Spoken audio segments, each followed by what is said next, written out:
How do you feel about the debt of the state of Michigan? $6.925 billion. We've paid off a lot of debt, and I'm proud of that. But, my job is I'm the governor of Michigan. I got to show up and fight for the people of Michigan. We got $950 million in pork spending, like $5 million Special Olympics. $5 million. Do they not have their own money? Special Olympics?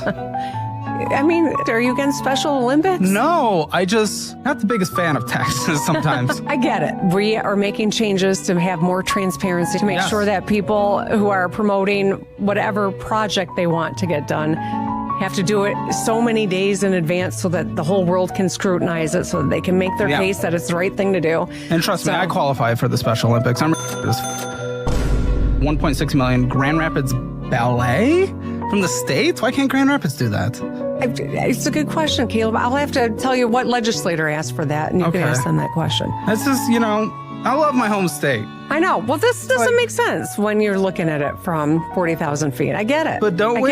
Before we I understand. But at the same token, legislators come with their special projects, and they negotiate them in. And I introduced a budget. It doesn't have any pork in it. Yeah. So these are not things that I ever I can appreciate was advocating for. $2.5 million for the Lansing lug nuts? Who goes to the lug nuts? I don't know what a lug nut is. Lug nut. It's a part in your car. And the lug nuts are the baseball team in Lansing. Interesting. This is the part of the show where I go through the spending, and we got some bull spending in there. Some Special Olympics bull. Now, we love the Special Olympics. We love the Special Olympics. I just didn't know the state paid for it. Yes. Yeah. Here in Minnesota, massive fraud is taking place within the government and the Somali population. Here, this building alone, Quality Learning Center, is a daycare, yet they spelled learning wrong, and they said leering. This daycare alone in 2025 has received $1.9 million from the government. And the strange things about these childcare centers is there's no one here right now. It's midday on a weekday. And if you were to try to go inside, it's completely closed and the windows are all blacked out. No one's working, midday, children should be in here, and this place is licensed for 99 children, and this is the outside. There's no windows, no nothing, and like I said, they literally spelt the word wrong on their sign. This is open and blatant fraud taking place here inside of Minnesota. The government is complicit with this, and this is just one of the hundreds of child daycare centers here inside of Minneapolis being ran by the Somali population. It's sad that it's happening here in Minnesota, and it stinks that it's happening and it's being labeled on the Somali population. However, that's just the facts of what's happening here inside of Minnesota. $1.9 million for this daycare center that can't even spell learning right. And all right, guys, we are live as we hang about 6 hours away from the New Year's. Yo, this is S.E.T Media, guys, and I'm back with another one for you. All right, guys, we're about to go ahead and get into this Benjamin Netanyahu interview. Then we're really going to take a deep dive into this Somali fraud because the left is on the attack. Yes, they're on the attack. Well, at Nick Shirley. Why? Because he exposed fraud that was going on in their cities, in their state, and they don't want to take accountability for it. Surprise, surprise. But first, let's get into the BB interview, and then we're going to go ahead and take this whole fraud route, go ahead and take the fraud route and do a deep dive into it because it gets interesting. All right, guys, let's go. Israeli Prime Minister Benjamin Netanyahu. Mr. Prime Minister, thanks for the time. Thank you. Good to be with you, and it's an opportunity to wish you and the American people and our Christian friends around the world, first of all, a Merry Christmas and a Happy New Year. You had these extensive meetings at Mar-a-Lago Monday. What is your main takeaway from that, from your perspective? The strength of the alliance between Israel and America. Israel emerged from the seven-front war that was foisted on us as the most powerful country in the Middle East. But part of that is this tremendous alliance that we have with the United States under President Trump. It's just a partnership of like-minded peoples and leaders, and I am very grateful to President Trump for that support that he gives us. Let's talk about the ceasefire and where it stands. What has been so hard about getting to phase 2, which is of this peace plan, the Hamas disarmament, getting an international stabilization force on the ground in Gaza? Oh, and shout out to my man Jet coming in from Rumble. And guys, let's make sure you like the video on Rumble as well. He says, I'm going to start it off on Rumble today. LOL, is either support the country you live in or move your ass to the country you support. It's not rocket science, you mofo. Man, yo, shout out. Shout out to my man Jet. Appreciate the support, brother. But no, it's really not that hard. It's either you support the United States and you appreciate being here, or you don't. You can go back to the country that you do idolize. And I mean, nobody's going to be mad at you for that. But we will be mad at you for staying here and idolizing another country, and be real with you. Well, one word, disarmament. Hamas committed to disarm. It's got still about 20,000 people with basically Kalashnikov rifles, which they use periodically to execute anyone who doesn't want the continuation of their tyranny. So they kill a lot of Palestinians who don't want well, all right, let's be real here. The Palestinians that these guys are killing are the Palestinians that was working with Israel. That's the fact of the matter. And then also the Palestinians that they're killing is part of an Israeli-backed militant group that, well, is going against Hamas. That's working on the side of Israel, which is basically still fighting Hamas to this very day. This is why we can't get Hamas to disarm, is because Hamas is still fighting the Israeli-backed militant force or group. And then they're still dealing with the IDF bombing them as well, even though they're supposed to be under a ceasefire. So this is how Israeli news, this is how Israeli news is going to frame it to you. And of course, this is how Bibi Netanyahu is going to frame it to you, as if these guys are just random Palestinians who just wanted to stop fighting. No, they were working with Israel. And that's also why they held the public executions after the ceasefire as well. I don't agree with the public executions or anything like that, but I mean, let's just be real about why they were doing it. and they have altogether 60,000 AK rifles. That's what disarmament means. You got to take all these rifles, take them away from them, and break up those terror tunnels that they have. Still hundreds of kilometers of terror tunnels. Hamas refuses to do it. Do you think you'll get there? Do you think you'll get to phase 2, even though there's this unwillingness by Hamas to disarm? Look, I think we have to give it a chance. There's an attempt to... It's unlikely, like I said, it's unlikely that Hamas will disarm, like I said, because they're fighting an Israeli-backed militant group, and they're still getting bombed by the IDF. And of course, like I said, Israel, I mean, let's be real, they haven't kept up no ceasefires. They bombed Lebanon, and they continuously bomb Gaza. So I'm really wondering how they expect Hamas to disarm under these conditions. And I'm just being fair about this. Bring an international force. So far, it hasn't come to fruition, but we'll give it a chance, because if it can be done, again, as the president and I have said, if it can be done the easy way, fine. And if not, it'll be done another way. Coming into this meeting, there was some media reporting that said this was a crucial meeting for the future of the Gaza deal. This is what Axios wrote. White House officials think Netanyahu is slow-walking the peace process and fear he will resume the war with Hamas. But while the Israeli prime minister is butting heads with Trump's team, he hopes to bring the president himself over to his more hawkish point of view, a senior Israeli official said. Fair going into that meeting, and what do you take coming out of it? Can't deal with any one of these fake spins, because I didn't have to bring the president anywhere. We saw eye to eye. He cut right to the chase. He said, look, skip all this press stuff. I mean, the real thing is you've got to get Hamas to disarm. He just banged the nail on the head, But did you hear any of that frustration about the strikes that you've completed since the ceasefire? Not from the president. Since the ceasefire, there's been about 400 Palestinians have been killed since the ceasefire. So yeah, this is why, and shout out to Brett Barr for actually giving them some real pushback on Fox News of all places. But yeah, shout out to him for that, because he's like, bro, I mean, let's be real though. It's been a ceasefire, but you haven't stopped firing. About 400 Palestinians are dead. So don't you think that's one of the reasons why they're not, disarming? Because, well, you're not stopping the firing or the bombing. Like, let's be real now. I have to tell you, I think he understands. Look, we're attacked. These terrorists try to kill us. Unfortunately, sometimes kill our soldiers. What would you do? Well, you just did. There was this. Oh, and shout out to my man Jet. He says, Happy New Year's. The season 2026 of Earth Fitting to Be Wild. Yeah, I know, right? Bro, 2026 is about to be a wild year, but don't worry, bro. I'm all over. And I'm all for it. And guys, man, happy new year. And don't worry, guys, it's not going to be doom and gloom the entire 2026. There's going to be some bad moments, some good moments, and some hilarious moments. And I'm here for all of it. And guys, let's not forget to double tap that screen, like the video, so we can get more people on the conversation. Jihadists in Syria who killed 2 Americans, bam, you hit them back.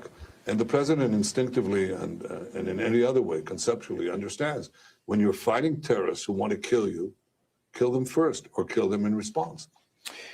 Settler violence in the West Bank continues to rise, and that does threaten some regional stability. How are you? Hey, look, what? Is Fox News actually giving some real reporting on Bibi? Like, hold on. I'm gonna be real with you. I didn't even think he was gonna bring up the West Bank settlements because yes, Israel is trying to settle the West Bank. They're kicking Palestinians out the West Bank and taking their land. And they're doing it on the guidelines that Hamas is there, but Hamas isn't there. They're doing it because they feel like they can. So yeah, what's going on with the West Bank? Oh yes, and they killed a Palestinian American there. We haven't heard anything about that. So I'm really surprised that they're mentioning what's going on in the West Bank. Because usually, you know, the way the left likes to frame it is we just show for Israel all day. Well, it's looking like we're kind of losing faith on that, or they're kind of losing the I'm be real with you, the protection of the right, or at least of right-wing media. Addressing that? Well, first of all, I think it's much bloated. You know, when they're talking about it, they're talking about a handful of kids. We actually located it. It's about 70 kids. They're not from the West Bank. They're actually teenagers who come from broken homes, and they do things like chopping the olive trees, and sometimes they try to burn a home. I can't accept that. That's vigilantism. I'm taking that out. But they claim they put a false symmetry between these teenagers and 1,000, actually over 1,000 terrorist attacks against the settlers, right. Families, mothers who are driving on the roads there with their children, boom, they're attacked, they're slain. So there's no symmetry. I'm putting a special effort to stop this vigilantism. I can't accept it. I'm sorry, dog, but yeah, here's the problem with the West Bank settlers. They're moving on the strength of your party, the Likud party in Israel. They're doing it because you guys okayed it. I mean, their finance minister and all that good stuff, he's okaying it. He's the one that wants to pretty much level Gaza and take it over. There is a plan in the Israeli government to take over Gaza and take over the West Bank and create greater Israel. There is a plan like that, and they're trying to play in our face like we're stupid. But we kind of know what the plan is, and hopefully we're willing to leave Israel alone so they can like go off and try to fight Iran on their own. But who knows? Because the way that meeting went with Trump, it looks like we might be following them up when they attack Iran, which is seeming more inevitable by today, sadly. Even if it's not parallel, even if it's not symmetrical, I want peaceful coexistence between the Israelis and the Palestinians who live in Judea, Samaria, which is part of our ancestral homeland. The president said this. I wouldn't say we agree on the West Bank 100%. But we will come to a conclusion on the West Bank. Where's the daylight? Oh, I think there's a lot of daylight because I think we both want to see a future in which that territory is not used for terrorist attacks. We've done a lot. But it's not used for terrorist attacks. You guys are the terrorists in that area. You're going there and kicking Palestinians off their land and settling Israelis there. That's it. That's all. That's what you guys are doing. That's about as simple as it gets. But shout out to she says, Happy New Year. And gotta ask, what is, oh yeah, he said, what is on your hoodie? Oh, little shark face and all that good stuff. That's what's on the hoodie. A shark face. I know, it's cool, isn't it?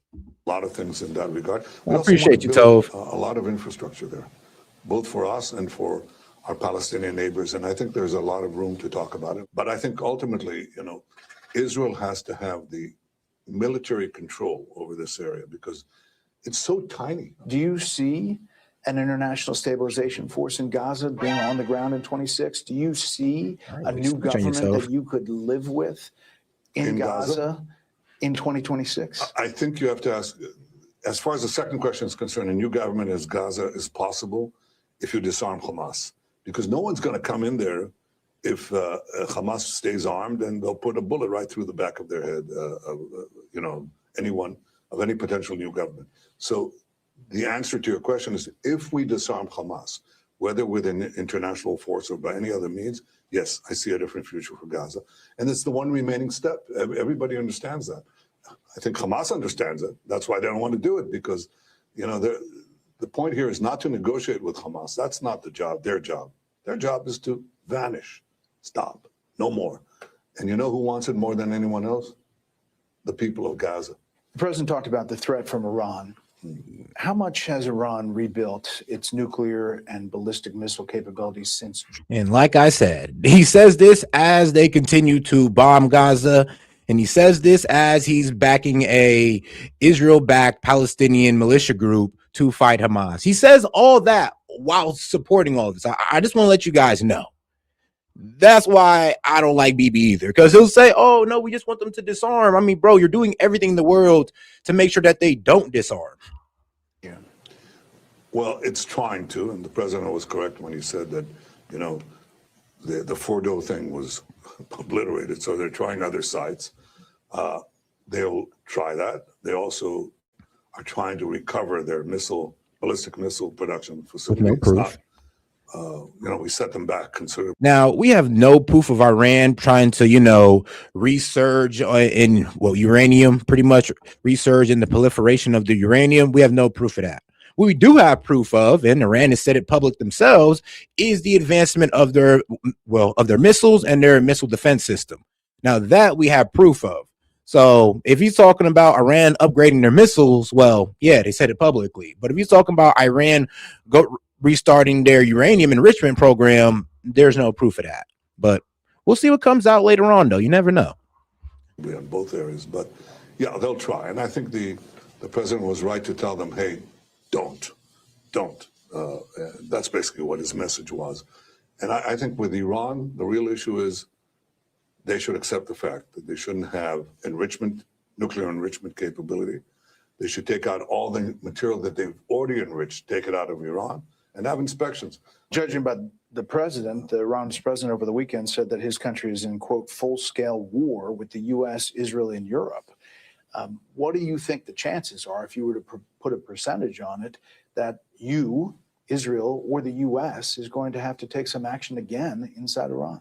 Well, I'll tell you about action, because I was presented. And here's the problem with them taking action inside of Iran. It means that we're going to have to protect these guys again. Now, Israel put on a pretty good front and saying, oh, we did it all on our own. No, the hell you didn't. We had submarines shooting down missiles so they wouldn't hit you guys. I mean, no, you guys didn't. Actually, one of the main reasons why that 12-day war ended, because Israel was getting effed up and both sides were getting effed up. But here's the problem.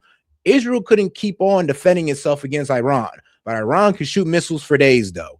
And that's just the reality of it. And America was getting tired also of defending Israel from all these missiles, because it was wearing out our missile supply. So what we flew the B-2 bombers, struck their facility. Iran just said, all right, we don't want it no more. And there you go. A few days ago, actually 2 weeks ago, with the prospect that they're having field exercises. And as is, we don't want it no more, is that we don't want to continue the conflict with Israel anymore, if it means that America is going to get involved. In which they're practicing launching ballistic missiles at Israel. So I passed a message. I think I made it public, so it's not secret. I said, if you dare do that, you know, the results would be devastating. So I hope Iran doesn't make that mistake. But are they expanding ballistic missiles? They are going back to production. Mm-hmm. As far as the nuclear program, I think they're trying to do that. I'm not sure they've decided to cross the line, because I think they heed President Trump's warnings, and also because they've just experienced something. Less than a year ago, they saw what it entails, and they have to choose. Look, we don't seek escalation. I hope they don't, but if they do,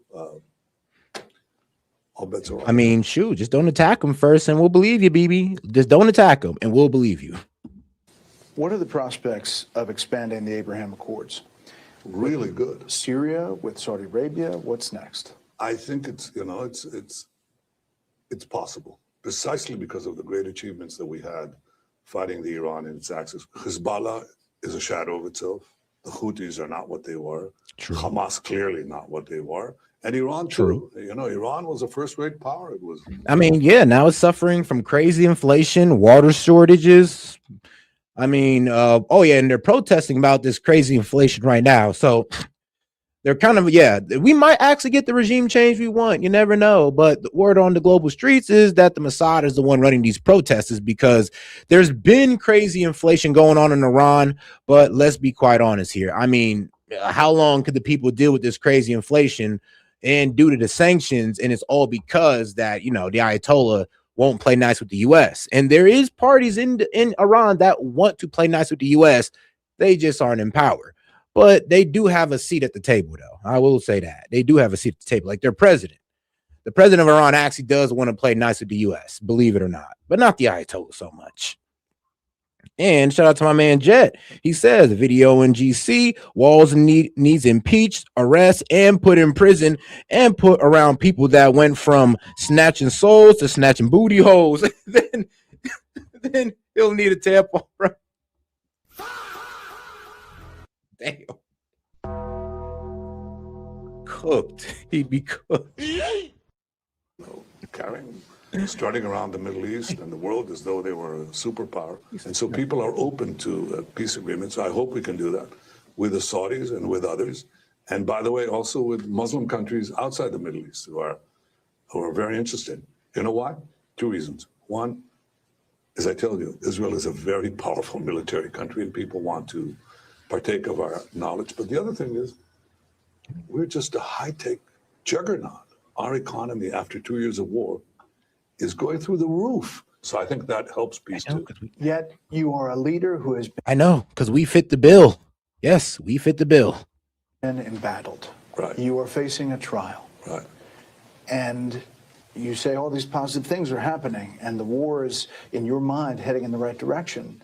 But yet you're facing this trial. I'm in trials and investigations for 10 years, in these bogus investigations. It's a political trial. President was right to call for Now, if you want to know more about these trials, I suggest you watch the BB files. And yes, the BB files go into his his whole corruption trial and how he's pretty much using war to kind of lay off his corruption trial. And now he's trying to get Trump to ask the Israeli parliament, or the Israeli, Congress, basically their own little Knesset. That's what they call their stuff. The Israeli Knesset, to pretty much pardon Bibi. And I mean, here's the thing. A lot of people in Israel actually want Bibi to go to jail for his corruption. But hey, it is what it is. And if you want to know more about that, please watch the Bibi files. And by Israeli media, by the way, Israeli media. So it's their own snitching on their own. And you know what this trial was about? They said that I received a bribe. You know what the bribe was? Favorable coverage in a third-rate internet site. That's the bribe.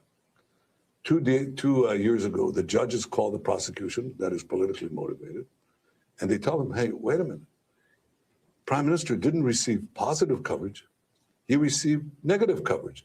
So you should drop the bribery charge. So what's left? Well, on the first day of my cross-examination, now you got to hear this, okay? The cross-examine.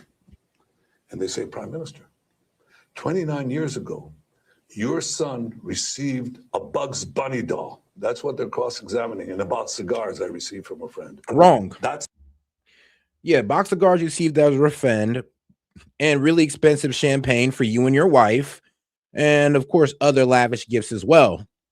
So like I said, I mean, you have to watch the BB files, honestly understand the full charges, but he is definitely trying to water it down. And as he should. He's trying to make appeal to the people, to Donald Trump, to try to get a pardon for him in Israel. And right now, the people in Israel love Donald Trump right now.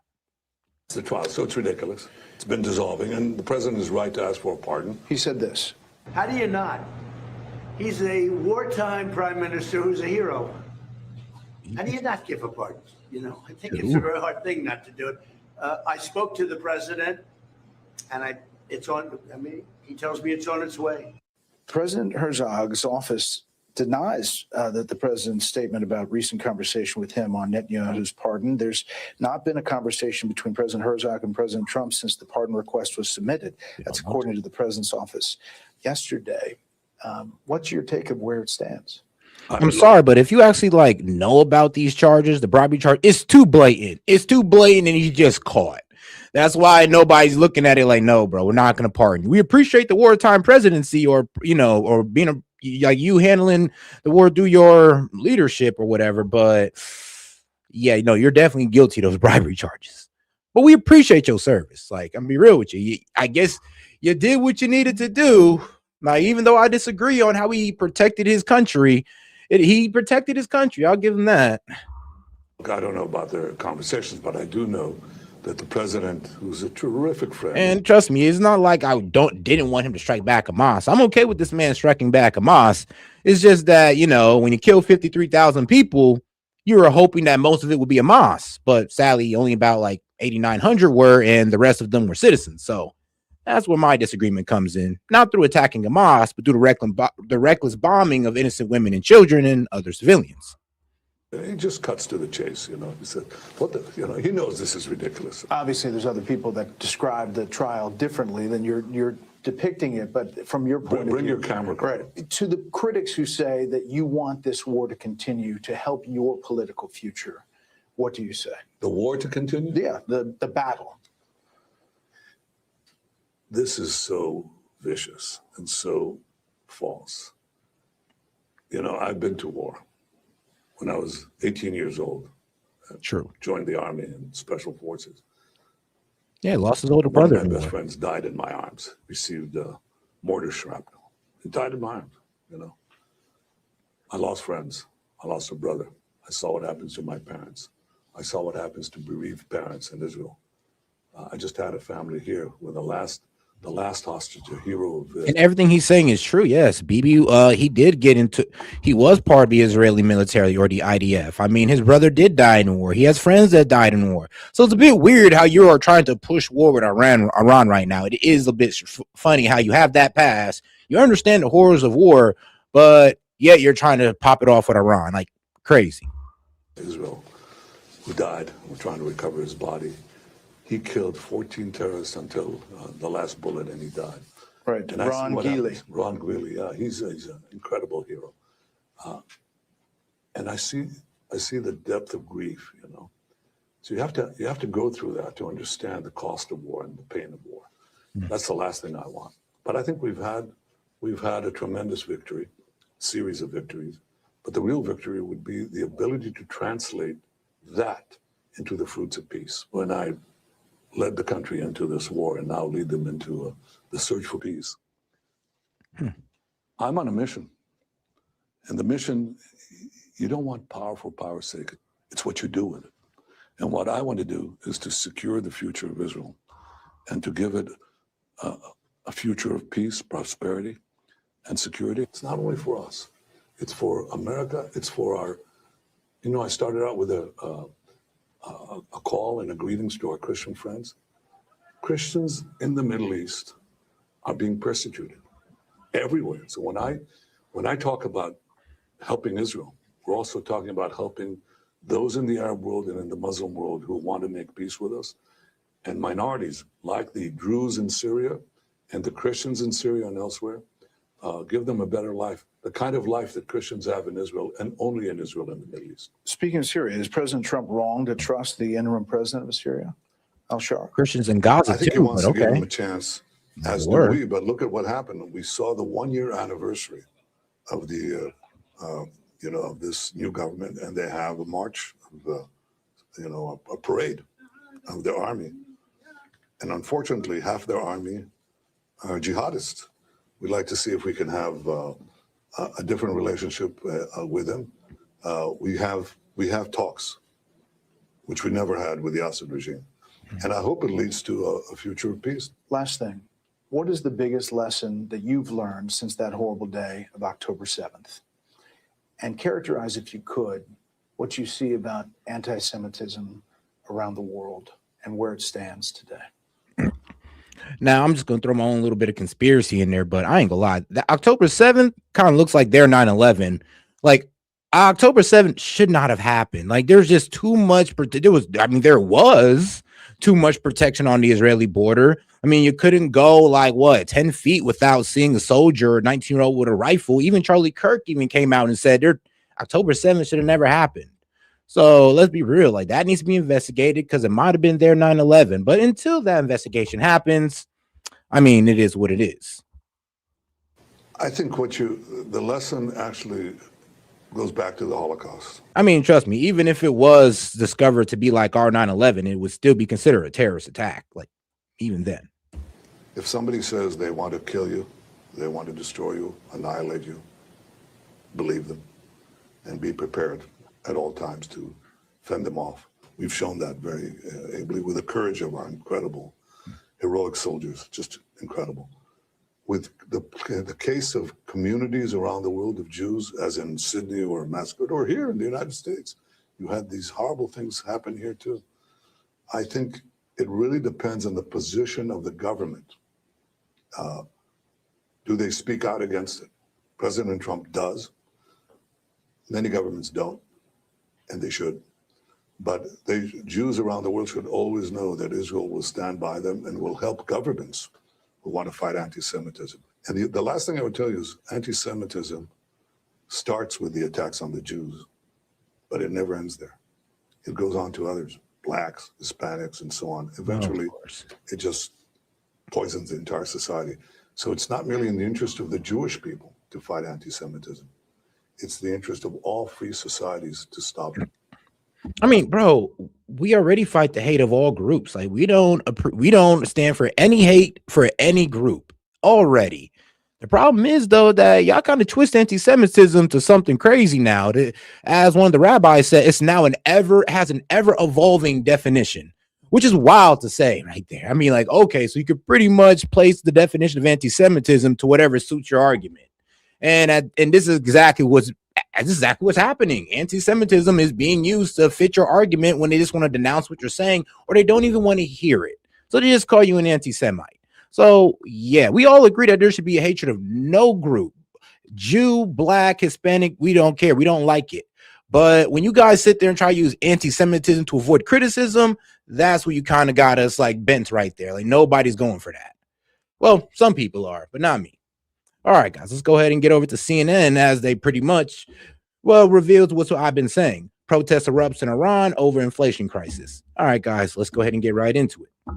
Iran's government is reaching out to protesters to resolve a wave of unrest over a currency collapse. Demonstrations gripping Tehran and other cities were set off by a plunge in the Iranian rial and soaring prices. In a post on X, Iran's president offered dialogue with protest leaders, calling their concerns legitimate and saying the livelihood of the Iranian people is a daily concern.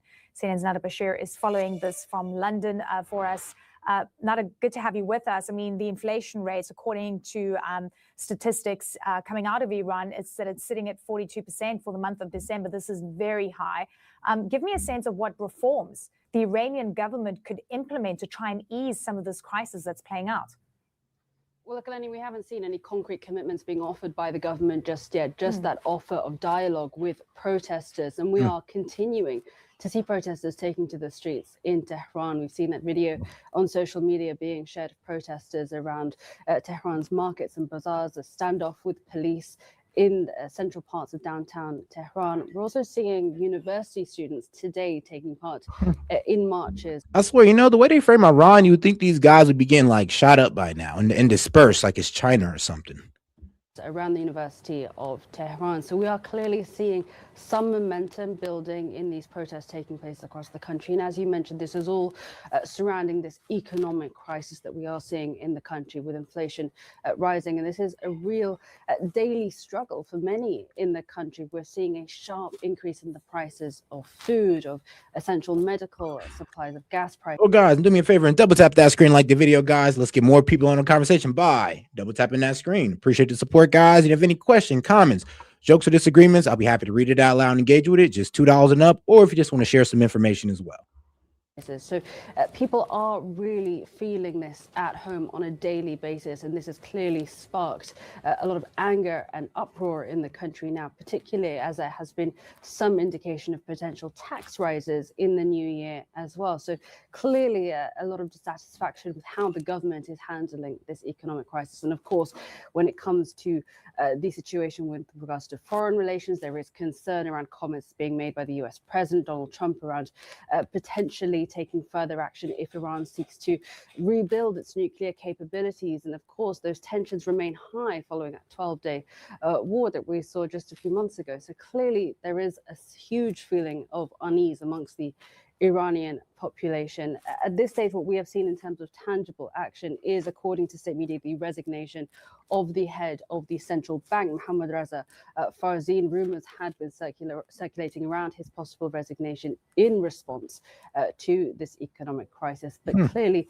a lot of dissatisfaction still. We are hearing calls still for shops, markets, in the bazaar to be closed. I spoke to one Iranian contact yesterday who said, in his words, when the bazaars close, governments tremble. And of course, important to remember that the shopkeepers, merchants played a key role in the Iranian revolution. So there is certainly a lot of history there with regards to the potential power behind these protests, if indeed they do continue to escalate and spread.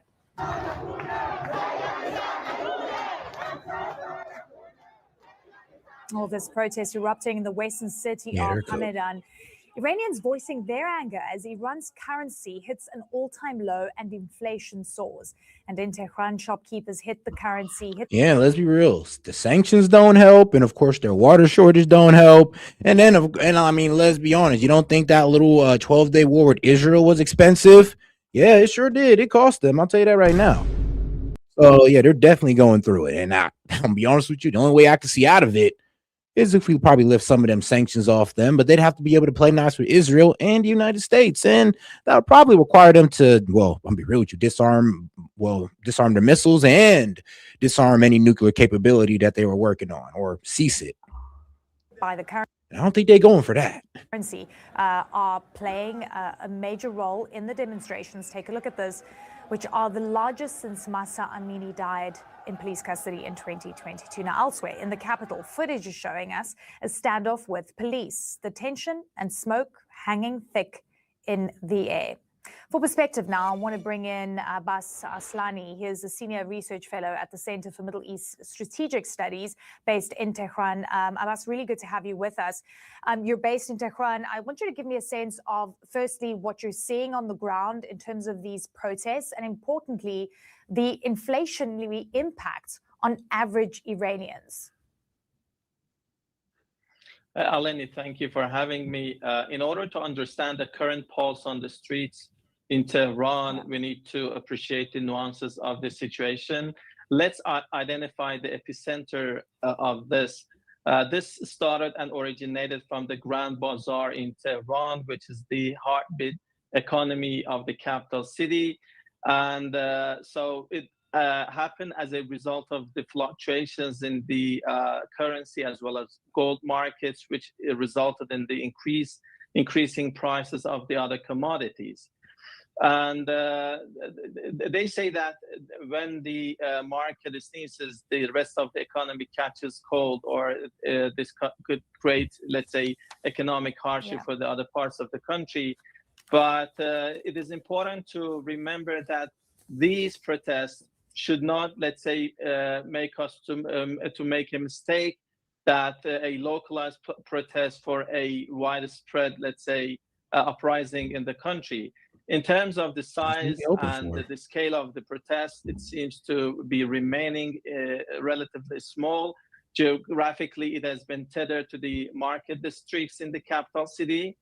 And there are factors which are impacting the situation, which is the security factor. As a result of the June attacks against the country, it seems that the average citizens, they are worried of burning the whole house down to kill a termite. And that's why they have not been, let's say, joining these masses in great numbers And this is. And all right, now that we heard enough about what's Israel and Iran, let's go ahead and move on to my man Nick Shirley, because he's getting a lot of heat from left-wing media. No assistance, but he's getting all the smoke in the world. I mean, you would think that they would actually do some honest investigation into the, whole Somali fraud matter or the daycare fraud ring that's going on in Somalia. But no, they're spending more time attacking the investigator. Crazy. Well, let's go ahead and get right into it. And let's start off with our guys over here at CNN. Oh, guys, let's not forget to double tap that screen, like the video. And if you have any questions, comments, jokes, or disagreements, $2 up. I'll be happy to read it out loud and engage with it. All right, guys, let's keep it going. The Trump administration says it is now withholding all federal child care funding to the entire state. The agency says the state receives $185 million for 19,000 children, and now that money will be gone. And the agency did not specify any alternate plans for families who will be affected. DHS and the FBI. The deputy, what's his name? I think his name is Jim O'Neill. He is the deputy security of Health and Human Services.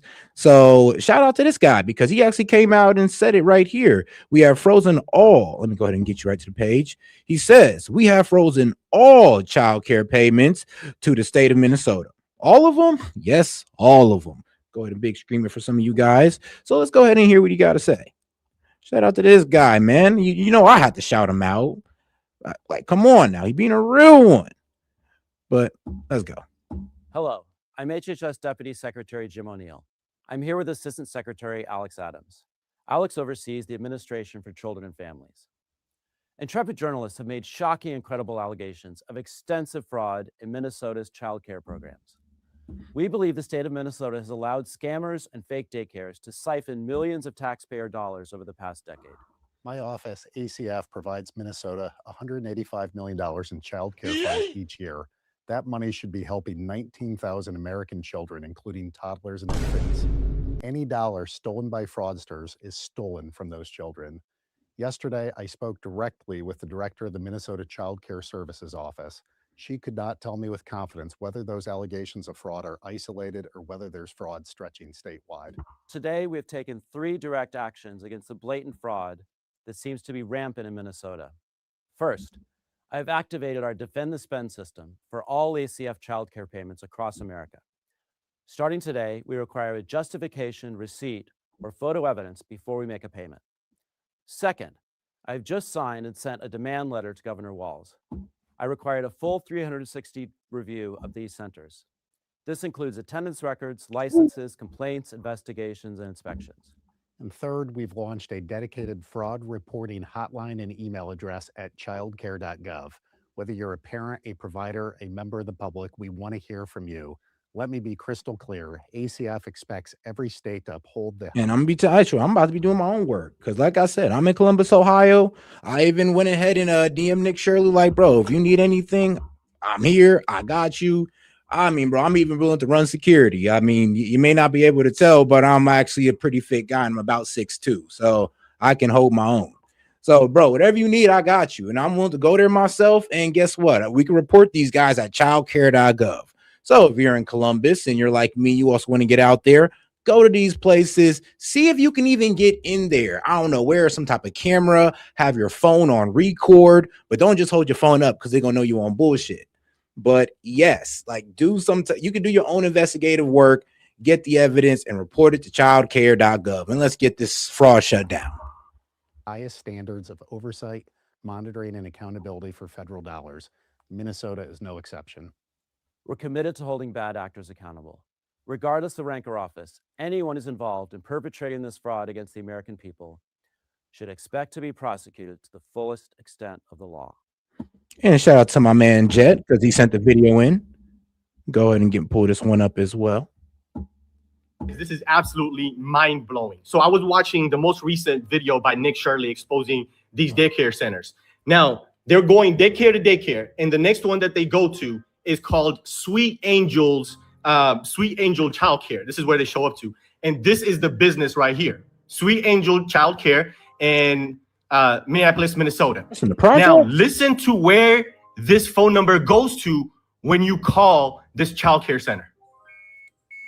Just wait for it. Thank you for contacting the Office of Governor Tim Walz and Lieutenant Governor Peggy Flanagan. Our office is located at 130 State Capitol at 75 Reverend. It goes to Governor Tim Walz's office. Right up Why there. is a child care center directly going to the office of the governor? If this is not a direct link to Tim Walz and these fraudulent child care centers, I don't know what else is. Well, to be fair, these scammers could have just been using, Tim Walz's office as a cover. Just say, just F it, put his number there.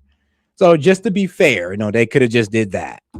But all right, guys, let's go ahead and get right back into CNN's coverage of it. The Trump administration says it is now withholding all federal child care funding to the entire state. The agency says the state receives $185 million for 19,000 children, and now that money will be gone. And the agency did not specify any alternate plans for families who will be affected. DHS and the FBI said they were surging resources to Minnesota to investigate what they called suspected fraud sites. This all comes in response to a viral video posted by a MAGA content creator. He claims that he uncovered widespread fraud by Somali-run child care centers in the state.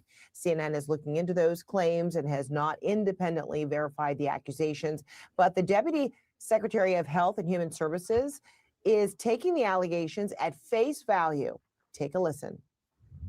Intrepid journalists have made shocking and credible allegations of extensive fraud in Minnesota's child care programs. We believe the state of Minnesota has allowed scammers and fake daycares to siphon millions of taxpayer dollars over the past decade. Starting today, we require a justification, receipt, or photo evidence before we make a payment. However, those so-called evidence comes from a man who has posted anti-Muslim and anti-immigrant content in the past. Wrong, actually. Nick Shirley did not post any anti-Muslim propaganda. Here's the thing. He went out to Dearborn, Michigan, interviewed both sides. He interviewed the Muslims, he interviewed the Christians, and he gave both perspectives. So that's heavily misleading when you says anti-Islam or Islamophobic propaganda. Like, no, he didn't. He was getting both sides of the argument like a real journalist, for something that you guys can't do for some reason.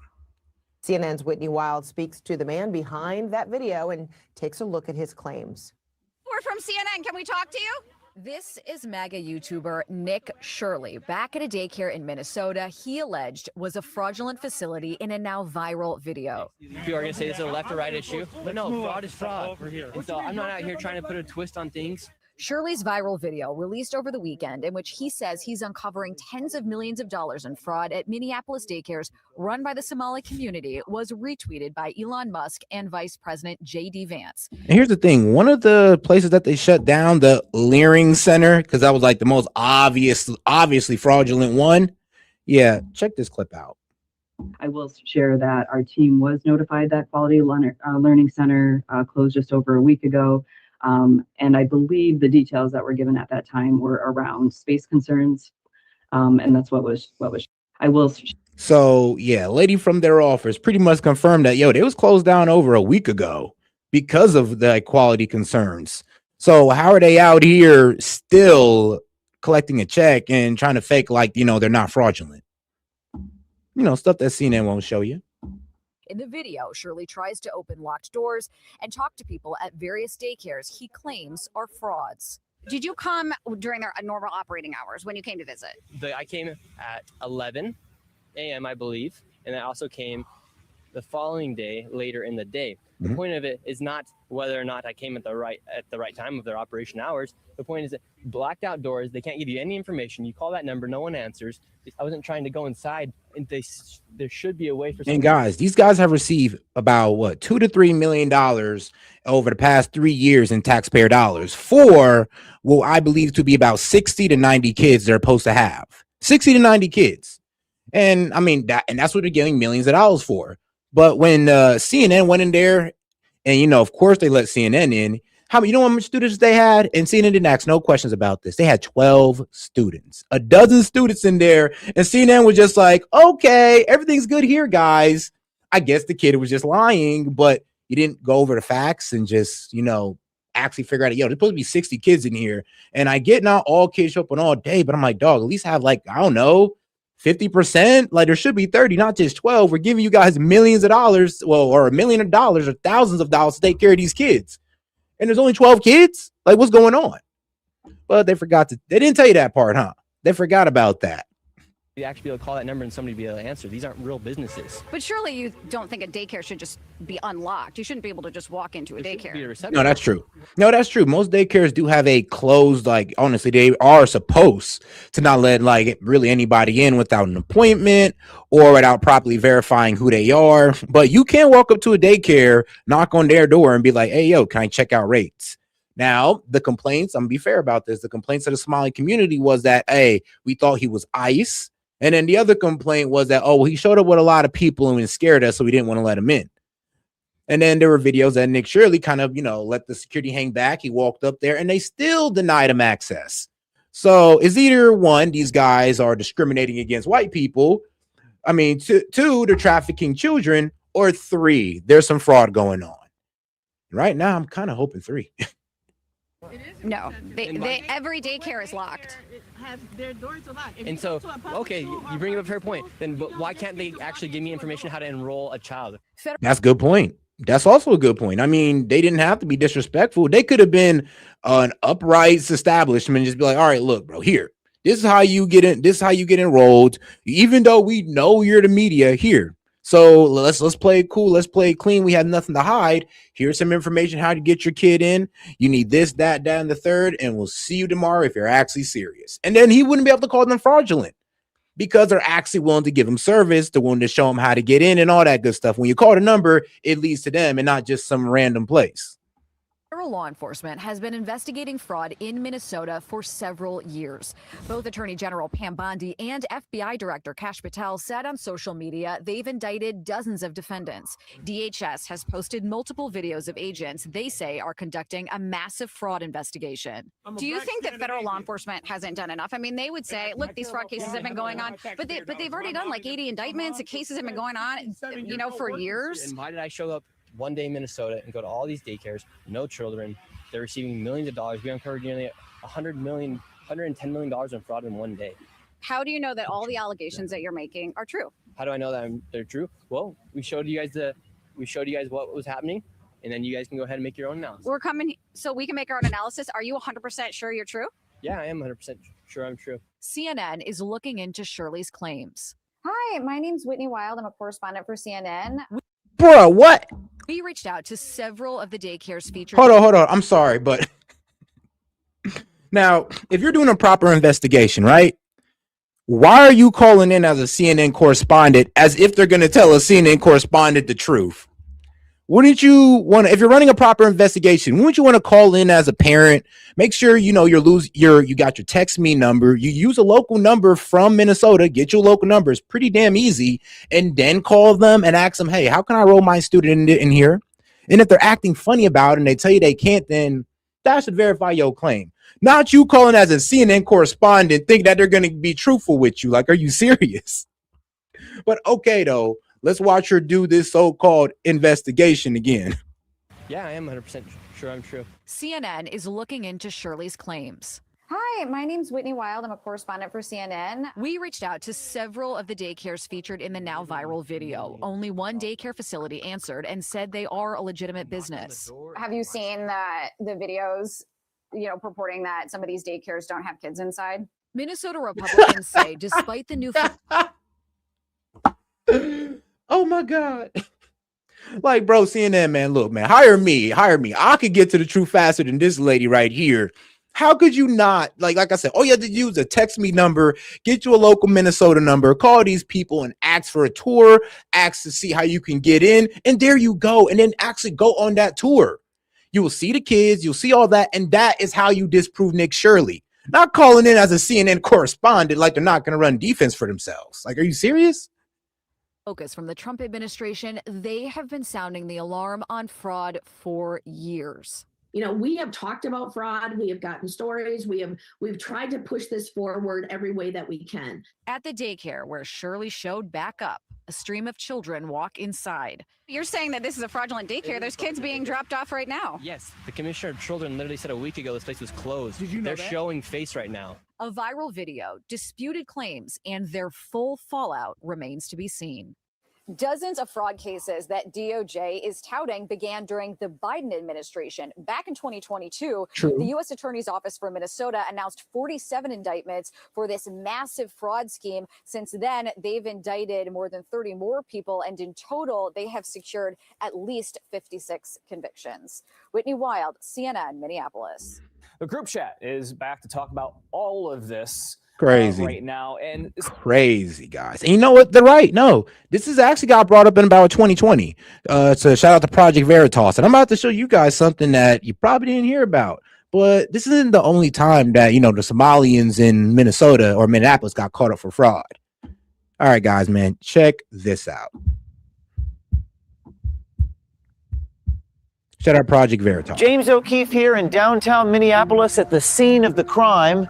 The person you're about to meet, Liban Mohammed, aka King Liban 1, boasts about the hundreds of. Oh, before we get into this, shout out my man Jet. He says CNN pissed Nick. Yeah, that's true. CNN pissed Nick is better at the job, better at his job than they are. Sorry, but yeah, CNN is pissed that Nick is better at his job than they are. Because let's be real, like, what type of investigative journalism is this? Like, bro, when I was a kid, CNN used to do like undercover investigations. They used to do the same thing James O'Keefe did, but now all of a sudden they're too busy running defense for their own side. That's the problem. It's like y'all could have did something so freaking easy, like what I said. You didn't even have to put boots on the ground. Like, you guys could have honestly just did what Nick Shirley did, or you could have just called them with a throwaway number, a text me number, and that could have verified enough for you guys. But instead, you're attacking the messenger. I mean, okay. Yeah, trust me, it don't look like y'all trying to hide anything at all. Yeah, y'all playing it real smart right now. Absentee ballots in his car. This video. But let's get the person you're about to meet, Liban Mohammed, aka King Liban 1, boasts about the hundreds of absentee ballots in his car. This video is one of the first of its kind. A man self-incriminating himself, bragging about all the illegal ballot harvesting that he does. Money is everything. Money is the key in this world. If you ain't got money, you should not be here, period. You know what I'm saying? Like is everything. Campaign like about that. $100 iyo $100 oo xali ayida iyo awga iyo iska soo qaadeen. You cannot campaign that. Oh wow. You gotta have an investment to campaign. So he pretty much saying you can't campaign off, you know, that $100, $200 from your grandma. You got to have real investments when you campaign. Oh yeah, you know, I mean, trust me, I'm sure everybody in Congress would agree with you on that. You got to have a fundraisers.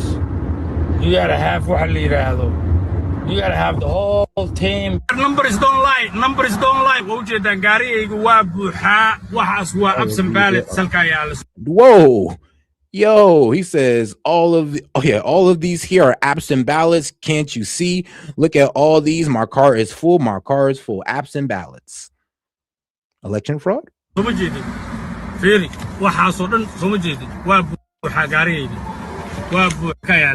Oh, and shout out Tay. He says I might as well do my own investigation, bro. You might as well do your own investigation at this point, because if this is what CNN is doing, oh man. I mean, we can all do a better job than CNN. Like I said, they're spending too much time trying to attack the messenger because they're trying to run defense for their own side, when they should be, you know, unbiased, since they are the news.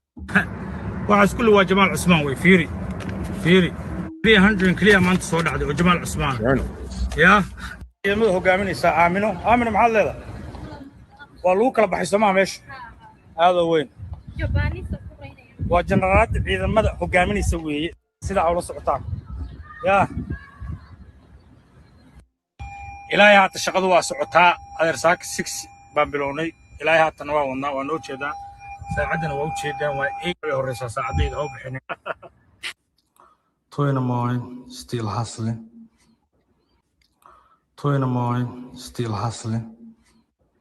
I think he was both Ilhan Omar and Jamal, but I think he was more with Ilhan Omar. My name is Omar, O-M-A-R, Jamal, J-A-M-A-L.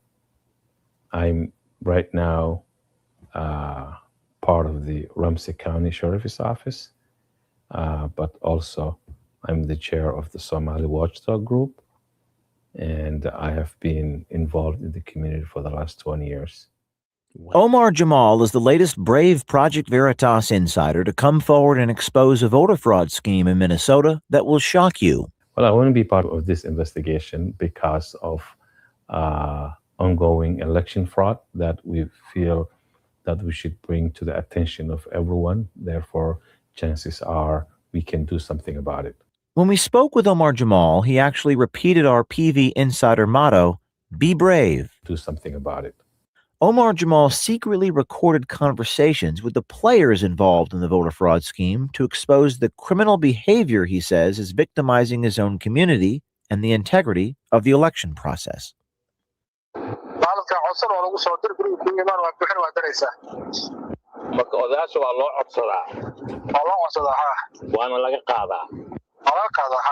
Liban didn't get it in a unique way. He just got them the way that everybody before him, or even maybe even after him, will do, which is go to the elders, probably maybe pay them and collect, help, to their men. He's helping them.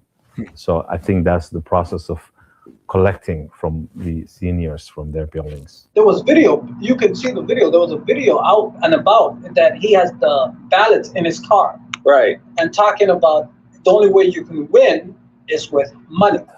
She uses money, and he's one of many people. He's not the only one who works for her. Yeah, but that's just election fraud. And this is only 4 minutes of a 16-minute video that we could probably get into like a little bit later on. But let me show you what CBS News did and what they did to do their little bit of journalism or their investigation. This is ABC Learning Center in Minneapolis. They have to learn ABC and numbers. Director Ahmed Hassan gave WCCO a tour after finding his daycare in the national spotlight. All right, we've arrived to ABC Learning Center. In a now That's supposed to have like 60 kids on record, by the way.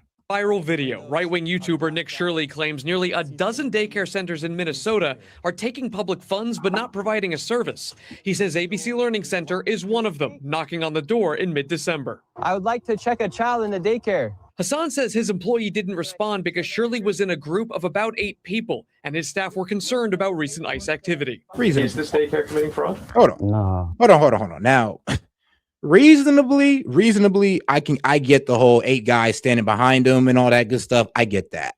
But I mean, dog, if everybody's here legally, then why are you afraid of ICE? No, we're not committing fraud. Hassan showed us security footage from the same day Shirley was here.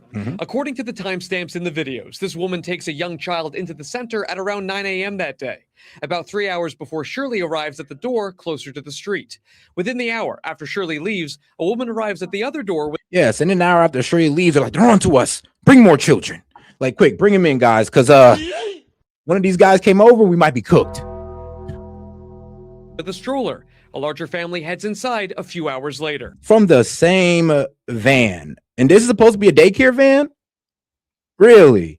So you didn't just go around, just start collecting kids and start dumping them in here? And remember, this place is supposed to hold 60. So they're at least supposed to have 30 children in there. At least, well, or in my opinion. Tuesday afternoon, WCCO found at least a dozen children at ABC Learning Center, which is licensed with the state. Records show Minnesota officials last visited the daycare in November, noting some corrected and ongoing violations related to day-to-day operations, but no record of fraud. What did I do? I'm just a typical human being who wants to live and do the right thing. I have kids to feed. Umi Hassan, the daycare's current owner, believes these latest fraud accusations are political. Both she and Hassan are Somali Americans. We pay our taxes. We do whatever we can to be a law-abiding citizen. At the same time, when one Somali does something wrong, we all get collective punishment. With Shirley's video now approaching 2.3. Well, I'm sorry, lady, but you guys are kind of defending it. So, and it would be collective punishment if you guys were calling it out in your community, but you're not. And it's seeming to be rampant. So you can't sit here and just be like, oh, well, why are we all getting victimized? Or why are they all throwing us under a bus? Because you guys are defending it. Nobody's coming out and saying, yeah, this is wrong. I've noticed this too. Because it's obvious. And it looks like you all are benefiting from it. I'm not saying that all Somalians are doing it, but I'm gonna be real with you. I don't see much Somalians condemning it. And I mean, I'm gonna play on your religion about this one. Your religion tells you not to steal and not cause mischief in other land. I mean, what the fuck is this? So why don't you follow your book and, you know, abide by the law of this country and also not steal? I mean, it's right there in your effing book. 3 million views on YouTube alone. They say they are getting nonstop phone calls harassing them. I was looking for a place for my granddaughter. With many of those calls attached to out-of-state phone numbers. They normally say, knock, knock, we're going to come. You're going to arrest, you know, something like that. Hassan says they turned over attendance records to comply with the Department of Homeland Security request. They're now waiting to hear back. CBS News is reviewing records related to the same daycares. All but 2 have active licenses. And Aaron, while the active places have violations related to safety or... Well, the active places have violations related to safety. And, you know, a couple of them aren't, you know, don't even have their licenses, which is also strange. But, hey, man, everything's all good on this side, guys. I mean, bro, hey, man, you gotta love left-wing media. You gotta love left-wing media journalism, man. It's top notch, is it not? Oh, sweet Jesus. But all right, guys, we're gonna go ahead and get over to Nick Shirley on PBD. Let's go ahead and react to this because he brought up some really good points. Let's go ahead and get right into it. Unbelievable. And while you're doing this, are you seeing others that are doing, because I saw something with Ohio, right? Wasn't there something with Ohio? Another thing with Kent, Washington. Are these your friends or these are just others that are independently being inspired to do the same? Like, I wouldn't say, some of them are my friends, but a lot of them are still probably just inspired by what I'm doing. And they're just, I would say they're like fellow comrades, I guess, like mutual respect for each one. I try not to give all my information to people because the reason why I've had my success is because how I go about and do stuff. So I'm not just like telling people to go and copy me, right? I think there's like an art form, and if you want, there's a way to be inspired, then there's a way to just copy. You know, before we get into this, you know, I know things have been a bit serious, so let's have a joke. So let's have a bit of a comedic relief, okay, guys? Let's have a little bit of comedic relief. Enjoy the video. This should make you laugh. Big talk on the TV. Somali boy count cash, move sneaky. Paper in the daycare, paper in the kitchen on the farm, different story, different vision. Every office, cousin got position. Every meeting, bro, I got a mission. Smile for the photo, suit look clean. Under the table, whole crew eat green. Somali scam king, hey, we run that. 8 bill gone, it can't get none back. On God, every hustle, every angle. Comrade, Carlo, say flip it, untangle. Somali scam king, talk sweet, walk mean. Dress code halal, money so hot I'm clean. Repeat, sign here, that's the anthem. Whole block eating off the big boy scams. Damn, damn, damn, damn. Somali scam king. Somali scam king. Talk sweet, talk sweet, talk sweet. Somali scam king. Talk sweet, talk sweet, talk sweet. Somali scam king. Talk sweet, talk sweet, talk sweet. Somali scam king. Freedom fighters, now they fight with spreadsheets. Laptop louder than the sound of the street. Grand after grand, feeding all the kids. Outside parking lot full of new whips. Charity, trucking, fake school, fake farm. Whole application like reading the charm. Refugee program, we help, we care. Back in Saxon, we just fit the share. Comrade Carlos in the must front row at the door prayer. Plan where the funds go, one file here. One shell company there. By the time they notice, we in the air. Somali scam king. We run that 8 bill gone, they can't get none back. On God, every hustle, every angle. Comrade Carlos, say flip it, untangle. Somali scam king. Talk sweet, walk mean, dress code halal, money so hot I'm clean. Habibi, sign it, that's the anthem. Whole block eating off the big boy scams. Damn, damn, damn, damn. Somali scam king. Somali scam king. Talk sweet, talk sweet, talk sweet. Somali scam king. Talk sweet, talk sweet, talk sweet. Somali scam king. Talk sweet, talk sweet, talk sweet.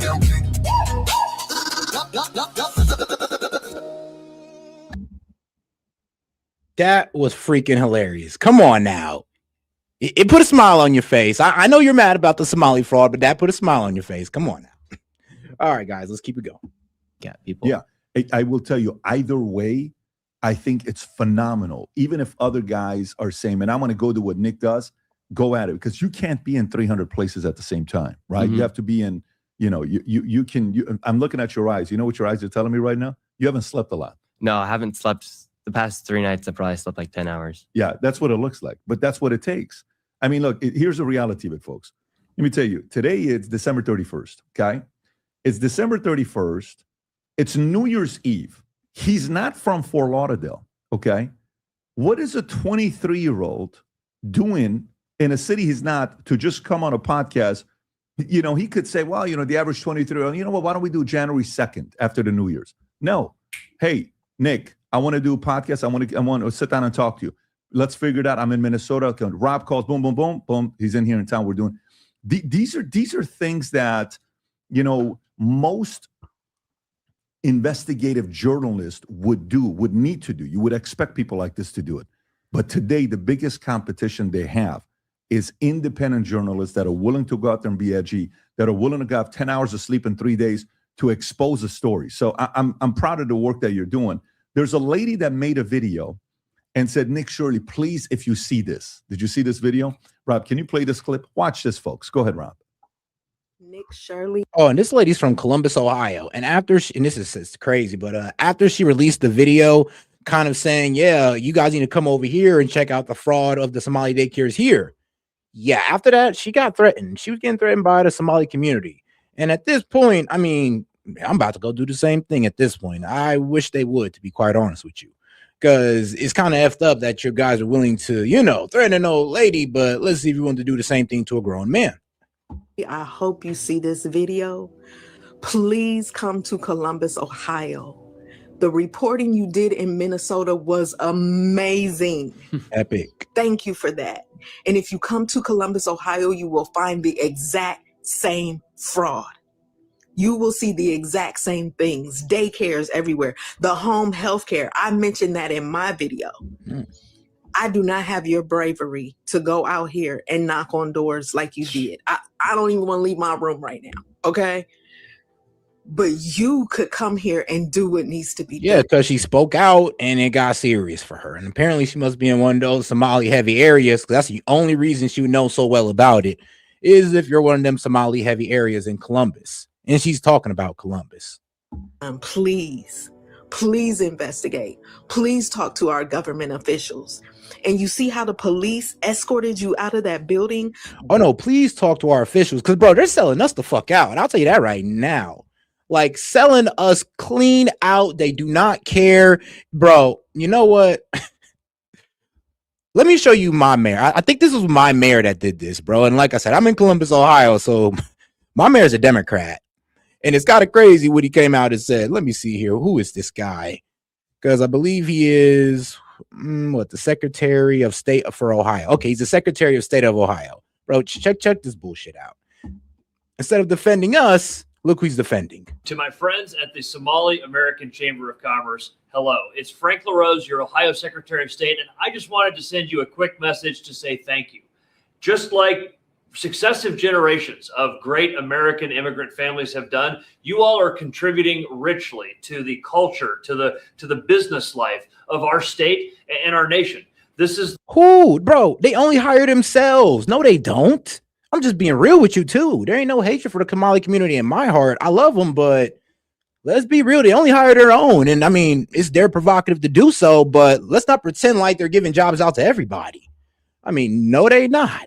the story of my family 90 years ago when my great-grandfather immigrated from Italy and started a business. And this is the story that you all are writing for yourselves and for your future generations right now.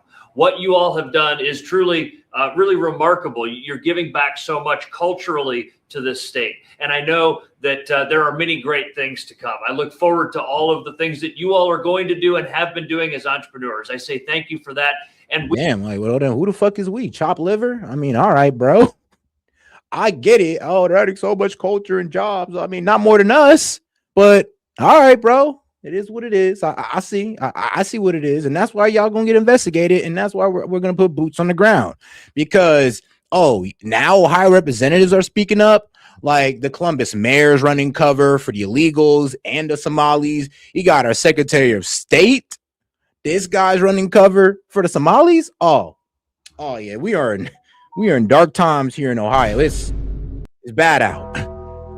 It's bad out. But all right, let's get back to PPD. The Columbus police are on the same take, I am sure. Allegedly. Let me say allegedly before I got the Columbus police coming after me as well as the Somalis. It's a lot. In the meantime, please come here and investigate. You will find the exact same things. And the rest of the country needs to know that it is real. Thank you for all you are doing. And please, please, please stay safe. Oh, yeah. And shout out to you, says Set just sent a short of Nick getting an honest tour of a daycare in Gen Chat. It's pretty good. All right, I'll go ahead and check that out. And shout out to my man Jet. He said, we dodged the supernova. Man, we dodged the supernova. Governor Tim Walz could have been VP. Bro. Yeah, we'd have really been cooked. Bro, I'm like, bro, you think fraud would have been going? Bro, you think fraud is bad now? Imagine if Tim Walz was VP. Just imagine. And by the way, this is one of many videos of people that are asking you to come to different places. Do you have plans? Because I'm sure you've seen the numbers while they're doing this. California wants to put a 5% tax on the wealthy, and then they get exposed for $24 billion of homelessness fund that they got, Newsom, that nothing happened to it. The train that they say they're going to build, $18 billion, nothing's been built yet.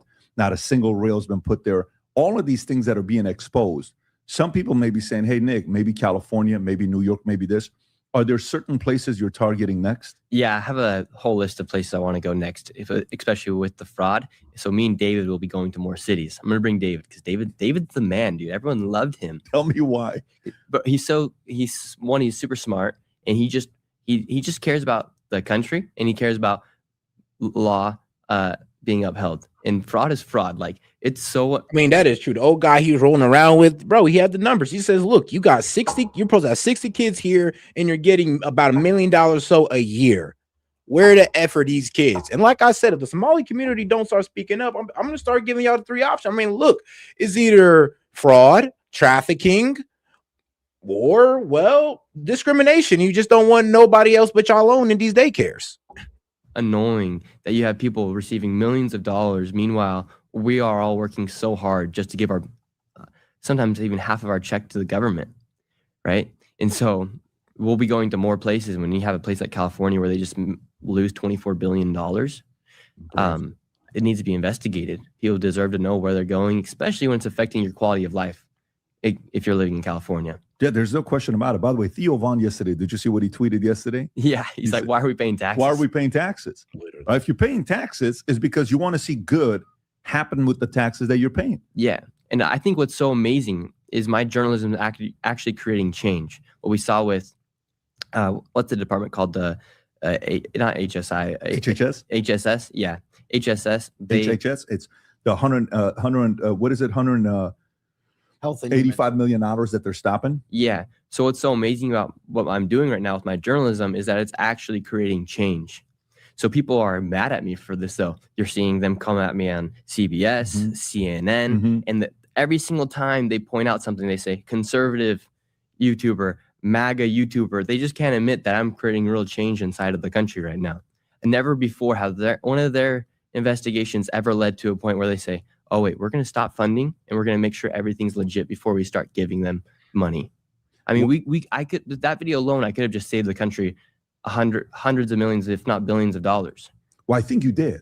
And I think what you did is. Hold on, though. I do got to show Toad's video. This is actually pretty revealing right here. So Nick Shirley did actually get an honest tour of Somali daycare, guys. Check this out. Like, From this daycare center, we headed over to the infamous Quality Learning Center, which actually spells Quality Leering Center on the outside of their sign. That's how blatant this fraud is here at this daycare. Come in and let me show you around my daycare center. This is the fake playroom with no kids. Totally empty, as you can see. Now let me show you where we count the tax money. As you can see, business is booming. And if anyone tries to accuse us of wrongdoing, our Governor Tim just labels them as a white supremacist.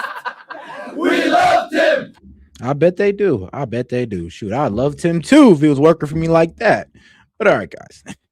A lot of people are now getting exposed and they're not happy about it. Matter of fact, there was when you were in Minnesota, a guy pulled up to you, right? And he says, I think I know what you're doing. Okay. Why don't you just say what you really want to say, right? This is the exchange. Rob, is this yesterday or just a couple days ago? This is yesterday. This is yesterday. Yeah, so we have a whole nother video coming out about other fraud that's taking place. You have a whole new video coming out. Whole new video. It's going to be a masterpiece because it is crazy. And each and every single time. More than the first? Oh, yeah. It's going to be crazier because now the Somalis were they were after me. Like they were coming and people were stopping in the middle of intersections, hopping out of their car. And I had to get security for this video, coming out, just trying to literally attack me. I saw one of the videos that somebody tried to attack you and you try to protect your camera guy. Yeah. Is that still part 1 or is that part 2? There's so much going on. I don't know. You know which one I'm talking about? Because I saw one of the clips where you're like, no, you didn't let the guy hit your camera guy. Every time they were swinging at the camera guy, you were standing in front of it. Yes, I think that was part 1. Part 1, yeah. Could have been. Yeah, that was part 1. This one, people were literally pulling over and getting out, like in the middle of an intersection at a red light. They're stopping their car and coming out, and they're just coming out and trying to slam me for being a racist, for being Islamophobe. Meanwhile, I'm interviewing another black man in Minnesota. Here's the thing: how is he an Islamophobe again? Because I know, like, come on now, dog. Come on now. I know real Islamophobes. Like, let's be real. Like, and I know people who are kind of borderline Islamophobe, and he's not speaking out bad against Islam. He never has. He went to that Dearborn, Michigan, little rally or the protest. It was pretty fair. He heard both sides out. And I mean, that's all he did. So he never really said anything bad about Islam. So I'm not sure where they picked up this whole Islamophobia thing. But let's be real. He is investigating a whole bunch of Muslims. And I'm be real with you. The more you fight this guy, the guiltier y'all look. And they're calling me a racist. Show that one video, Rob, the one with the guy saying, why don't you just tell the truth on what you're trying to do? Go ahead, Rob. That one. Yes, sir. Why are you sensationalizing the propaganda? What are we sensationalizing? To attack our community. What's your final objective? We're not attacking. He admits the fraud too. Are you making good money from this? We're looking for. Bro, I know you making good money from this. Hold on, bro. Like a lot of probably went off on bro, like, whoa. But who are you talking to, bro? Because you're the one making money off this. You making like hundreds of thousands. Don't come at me talk about how much money I'm making. Please. Fraud. No, For instance, can you answer our question? Where's Safari Transportation Company 607? 1 second. It's not there. How much money are you? How much money are you making? Dreamline Security. How much money are you making I make off money of off this? of YouTube. That's how I make my money. Exactly. So you're making money off of sensationalizing. That my job and attacking is- the Somali community. I'm not attacking you guys. We're asking. I'll tell you the Fraud reason is why fraud, this is sir. happening. All right. Let me tell you the reason why you're Fraud is attacking fraud, this. correct? Yeah. This has nothing to do with race. This is fraud. This is fraud. absolutely has to do with us being Muslim. No, it does not. All right, and us being from Africa. This is a It has nothing to do with y'all being Muslim. I'm be real with you. If it was a all white community, we'd be on their ass. Hispanic on your ass. Black on your ass. So it doesn't matter what race, what religion you carry. If you're doing fraud in America, you deserve to be looked at. I mean, and if it seems like the whole community's in on it, then I'm sorry, but the whole community is gonna get the side eye, and that's y'all fault for, well, not really speaking up about it. Let's be quite honest here. Like, y'all need a group of Somalians who are out there looking for them damn selves, and then we'll believe you guys that, you know, oh, we don't want this to happen either. I don't know, man. I don't see enough of y'all speaking up. constitutional argument. So you don't want us here. Change the freedom of religion. Say, listen, we don't want Muslims in this country anymore. We're not saying no. We're Because when I go Sir, onto we're your talking comments, about fraud. You're when I go onto your comments, My comments what I are see is people that say we do not want Muslims here. Kick every single Muslim in Minnesota out of Minnesota. That's the comment. You are You're preparing for the Somali community to maybe be taken to concentration camps. Just like the Japanese community. All right. You're sensationalizing. No, we're not. All right, something that we're asking about you fraud. know you are you what you do. You hate Muslims. I'm not saying I hate you Muslims. hate you hate Muslims. Why are you attacking us? Are we the only community that suffers because of fraud? We're talking about Are we the fraud. only community that does fraud? Listen, let me This say is about something. fraud. We have what? 1,000. I mean, let's be real. Sounds like the fraud money is circulating in y'all community. So y'all ain't suffering from fraud. Y'all the benefactors of it. It's the American people who are suffering from your guys' fraud. I mean, let's be honest. We're already honest paying taxpayer or the honest working taxpayer. Providers. Okay. What did he just say? Even it's 2,000. Are we okay? Let it continue because it's important what he's saying here. Sorry. We're gonna sacrifice the safety of 80,000 people because of fucking 2,000 providers. Are you fucking mad? Jeez, Are you chill, bro. stupid? You're sensationalizing. Dude, I what love about your a mass courage. shooting happens in Minnesota? That's what you can't teach, folks. Any Somali, Oh one my single God. Somali gets hurt. It's because of you sensationalizers. You son of a bitch. Sensationalizers. Wow, you're Get the very fuck nice. out of our neighborhood. Very nice. Get the fuck out of our neighborhood. Can you tell me where the Get the fuck out of our Oh, neighborhood. let me We don't tell want you. you here. Oh, your neighborhood. Get the fuck out of here. Get the fuck out of here. Calm down. I ain't gonna lie, I'd have grilled this guy. I'd have been like, bro, your book literally tells you guys not to steal and not to cause mischief in other land. That's literally in y'all book. Like, first 30-minute read of your book, that's literally what it's talking about. So, like, how the hell y'all miss this? If anything, I know there's a lot of guys saying fuck Islam in the chat and all that, and you can have your opinion. That's fine. But, bro, these guys ain't real Muslims if you're standing up for, like, bro, for theft. You're not real Muslims at that point. And I'll call out the entire Somali community on that. I mean, if you guys are supporting this, none of you guys are real Muslims because you're not abiding by y'all book. Like, let's just keep it real. You want a situation right? You want to click? You got click. You want to click? Okay. So you can pause it right there. Listen, you can't teach courage. You cannot teach courage. You can read all the books in the world. You cannot teach courage. You either have it, you don't have it. You got it. Major props to you. By the way, here's Newsweek. You ready? This is from AP. When he says, why don't you go target other audiences, other communities? From AP in Newsweek, Rob, if you can pull up this article, you know which one I'm talking about. We read about this yesterday. AP citing the U.S. Attorney's Office for Minnesota reported that Somali Americans made up 89% of those that had been charged in connection with the case of December 19. Trump has repeatedly criticized the state's large Somali community in recent weeks, meaning all the fraud that's happening, 89% of it was tied to that community.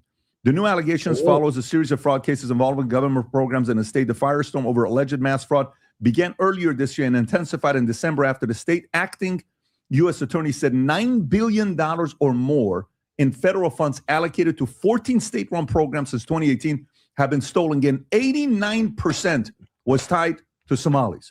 We don't care what nationality you are. We just want to know who's doing it. If you come to America, you assimilate, you make the place a better place, let's turn you into a flipping hero.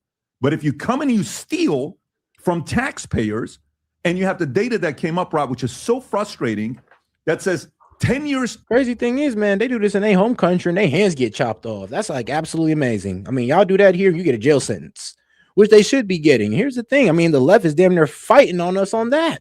I mean, they're really trying to run defense for this when they should be doing an investigation themselves. And if they find that they're innocent, then great. But they're not even trying to do that. They're just trying to attack the messengers and trying to call us dumb for what? Looking at the evidence, looking at what our eyes are showing us. Okay. After, you know which one I'm talking about, the chart I sent it to yesterday. Folks who lived in America, Minnesota, for 10 years plus, what percentage of them were still taking welfare or social programs that we have? 78% were 10 years after living in America, in Minneapolis. What do you mean 78%? 78%. These are numbers and stats that are out there. Rob, if you don't have it, I'll send it to you so the audience can see this. And by the way, while I'm looking for this, can you do me a favor while I'm looking for this, Rob? Can you play the clip of that one guy saying, yes, you white man, yes, you white girl, you go work while I'm paying for this. Yes, you know which one I'm talking about. I sent that to you yesterday. And the entitlement's insane from these people. The level of boldness. What is the energy while you're talking to this guy in that video? What happened afterwards? Did he leave? Did cops come? Did security come? What happened afterwards? A whole mob of Somalis came. Like they stopped the street and they just started honking. People? Probably at least 10. And were did they at all at any point try to hit you, swing at you, or no? That guy kept coming after me, and security had to keep getting in front of him. Your security or his security? My security. So you had to hire security for the second time around you went to Minnesota. Oh yeah, I had to get massive security for this video. I had 4 people with me because of how crazy these people got. I mean, literally, they pushed me. That guy pushed me off the street. He came after me, and you see, they try to call you Islamophobe or racist. I'm like, yeah, and they should be giving this man a high five. He's calling out the criminals in y'all community. And like I said, when they defend this, I'm gonna be real with you. Looks like everybody's getting a piece of the pie. Everybody's getting their cut, so everybody got to defend the fraud. And if you really think about it, I mean, the whole welfare system they got going on, it's like millions upon billions of dollars being circulated in that community, and it don't leave, and it doesn't leave. That's a problem. I'm like, well, answer the question. Where is Safari Transportation? Is it right here? Because the address says it's right here from the state of Minnesota, but it's a wiring company. It's for money. And he wouldn't answer the question. They can't, they know fraud's happening. Like that guy dang well knows that fraud's happening inside his place. He said, are we the only community that commits fraud? Are you only coming after us because we commit fraud? And yeah, it's pretty wild. This is the clip of a guy, and we verified on X to see if it's real or not. This is a Somali guy. Look what he's, folks, if you're wondering, like, hey, be fair with this community, be fair with that community, and all this other stuff, it's very simple. Find out for yourself on what they're saying. Watch the energy of this guy. What does this decrease your blood pressure, or does it increase your blood pressure? Go ahead, Rob. You work all day, you don't got Thank you for working so hard so I can be home all day, free. I can use my EBT. Go to work for me, white boy, white girl. Yeah, go to work for me, you white animals. Work for me. And the U.S. government they work for me. All of you work for me. Now go to work. Yeah. By the way, I showed this to Jake. I said, is this 3D? He starts laughing. I said, is this AI? He says, Pat, that doesn't look like. Every second he's watching it, he started going like, maybe it is AI, because this doesn't sound right for somebody to talk like that. Then I had Humberto and Rob look into it. No. That's exactly how they talking, and that's exactly what they doing. I don't know why. I'm just like, yo, do you not understand that people are already infuriated with y'all community right now? You go out and make a video like that? At that point, I mean, hey, man, talk about cruising for a bruising. All I can say is, bro, don't step out your neighborhood. You might want to stay inside your Somali community, because if you leave it and people recognize you, don't be surprised if somebody want to have a conversation with you about that, video you made. To Grok, because, it verifies the videos. That's an actual video. There's another video, Rob, of a guy that's at Home Depot. And a Home Depot employee is getting upset at these guys, and he says, do you have our kind of cash here? Let me throw some cash your way. Did you see that clip? I texted to you earlier. You should have it. I just sent it to you again. If you check your your text, you'll have it. While you're doing that, Rob, can you pull up that chart? And I'm going to go to Nick on this one. If you can pull up the chart. So this is the chart. This is a very important chart, guys. 81%. 81. Can you tell them what this chart is, Nick, please? Yeah. So this chart showing the population of Somalis inside of Minnesota compared to native households. And you're having 81% of the Somali population is on welfare, and 54% on food stamps, and 73% on Medicaid. So it's not even, and I'll tell you why there's so many and why they're able to do this is, for instance, just take the daycares, for example. So a Muslim man, he's able to have 4 wives. They go and work at these daycares. They don't actually get any tax. They don't get any, how do you say, like, to get taxed? These people don't actually get taxed, or they don't actually file that they're working. So they're just getting paid cash, as you saw in the video. And so then when they go to the office and whatnot, they're able to say, well, we need money because we're not working. And so you have 4, you could have up to 4 wives all collecting welfare. Damn. For one marriage. What a business model. Yeah.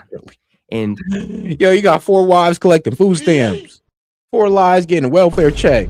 Man, you got 4 houses because they all got Section 8. Like, what? 4 houses because they all got bro, crazy. They're all living inside these communities, and so their money is just getting funneled around. Literally billions of dollars is getting funneled around inside of these communities, and they're also collecting welfare on top of it. So they don't pay for their food, they're not paying for their housing because they're all on welfare. Meanwhile, they're getting cash because the money they get from CCAP, from these daycares, for instance, is all tax exempt. And just wait till I tell you guys about how they're moving millions of dollars to the airport and sending it back to Somalia. Airport? Yes. I had a whistleblower come on my new video that we're creating, and inside the Minneapolis airport for years now, you can even see it. Fox News covered it in 2017. They have been funneling millions of dollars in cash through TSA. Through TSA? Through TSA. I saw something about this. I'm trying to see if it's the same thing. Yeah, I believe it probably is, because they're literally receiving millions of dollars, and they just send it back over to Somalia, and they just have to get to Dubai. They have to get to Dubai so they can then send off that money. Yeah, here's a New York Post story, Rob. Minnesota multimillion-dollar daycare fraud reportedly stretches back to 2014. Saw scammers leave U.S. with up to $1 million a pop in cash. Okay, so this story, tens of millions of dollars in cash transported in luggage, started flying out of Minneapolis-St. Paul International Airport around a decade ago, with a marked uptick beginning in 2016, with travelers departed with a total of $84 million and another $100 million the next year, Fox 9 reported in 2018. The troubling report has taken an explosive new significance since the feds alleged a mind-boggling up to $9 billion of fraud scheme in which supposed businesses such as daycares were taken away. So here's a question. How much of this you think Tim Walz knew is happening? Oh, he's known about it. That's why he's saying fraud's been happening for years. He literally knows that fraud has been happening. Like, he is so stupid. Like, he knows it's happening. If someone's stealing money from me, and if I'm giving them money and they're going to do something with it, what am I going to do? I'm going to stop giving them money. He's enabled and continued to let this fraud happen. And so is everybody else inside of that Capitol building, because they're the ones writing the checks. Yeah, Rob, is this the clip? Because this kind of brings me to a complete different thing that I'd like some people to look into.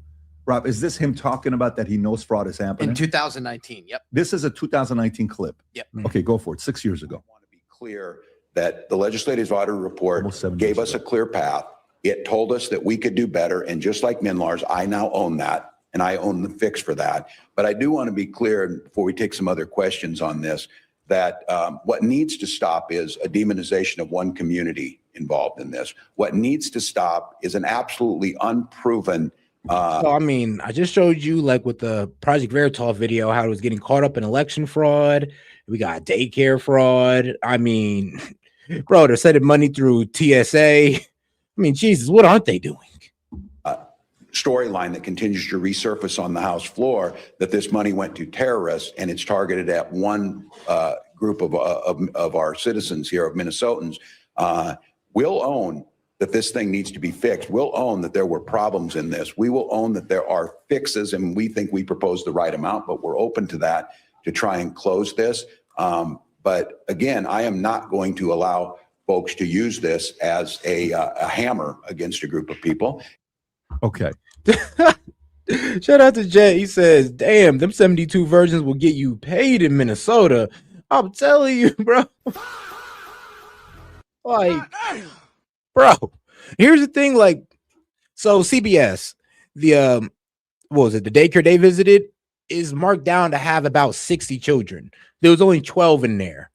AKA, these guys know they're caught and they're trying to fill it up with children to try to make it seem like they're not fraudulent. But I'm like, let's look at the papers here, and you guys are supposed to have, well, 4 times this amount of children. So what's going on? But CBS don't want to ask those questions for some reason. Some reason we got to. So he's not going to allow to use this as a hammer. Okay, so then the next question is, how do you think he benefit from it?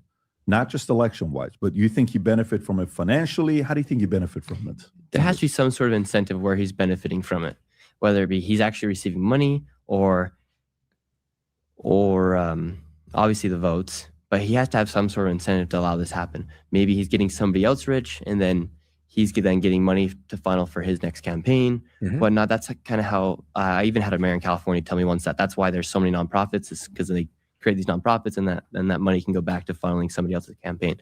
But so Tim Walz, he's probably receiving some sort of benefits. I know he's been to China a lot. I mean, shoot, I got a video for you guys kind of connecting what he's saying here. Like, check this video out, guys.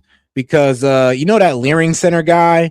So the son of the owner came out and defended the Leering Center that was actually shut down before, you know, he even stepped out there. It was supposed to be shut down. For some reason, it's still up. But yeah, check this video out, because they have political connections. I mean, shoot, you get $1 million fraud. When you get $1 million in fraud, I mean, you got to have some type of political connection, I guess. Am I going crazy, or is this the same guy? He's the manager of the infamous Learning Center in Minneapolis. Leering. Also one of the guys that was dancing in the back of Mayor Jacob Frey's election victory video, the one that went super viral where he thanks his constituents in Somali for re-electing him last month. Abraham Ali claims to be the manager of the Quality Learning Center. and says that there is no fraud going on whatsoever there. He very well may just have a doppelganger who happens to look just like him that lives in the very same city he lives in, or he could be one of the Somali community leaders who is working with local electeds to keep some of these fraud schemes going. But that would just be crazy, right? I could be totally wrong to assume this, but he's got a very unique face and hairline. Put out a certain message about a certain group. I mean, he looks so similar to this guy going... Hey, no.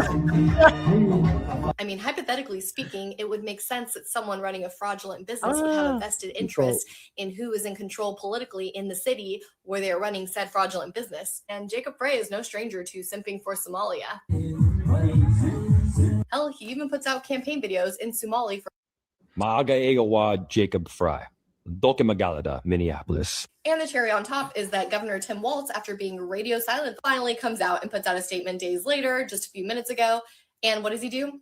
He blames Trump. Yep. Trump keeps letting fraudsters out of prison. I'm curious, do you guys think this is a... Yeah, I mean, Trump let a couple fraudsters out of prison. Wait, he pardoned one. I think he pardoned a fraudster before, and they're trying to relate that. Well, if Trump is doing it, so why can't we allow fraud? I mean, whoa. Trump didn't allow fraud at all, actually.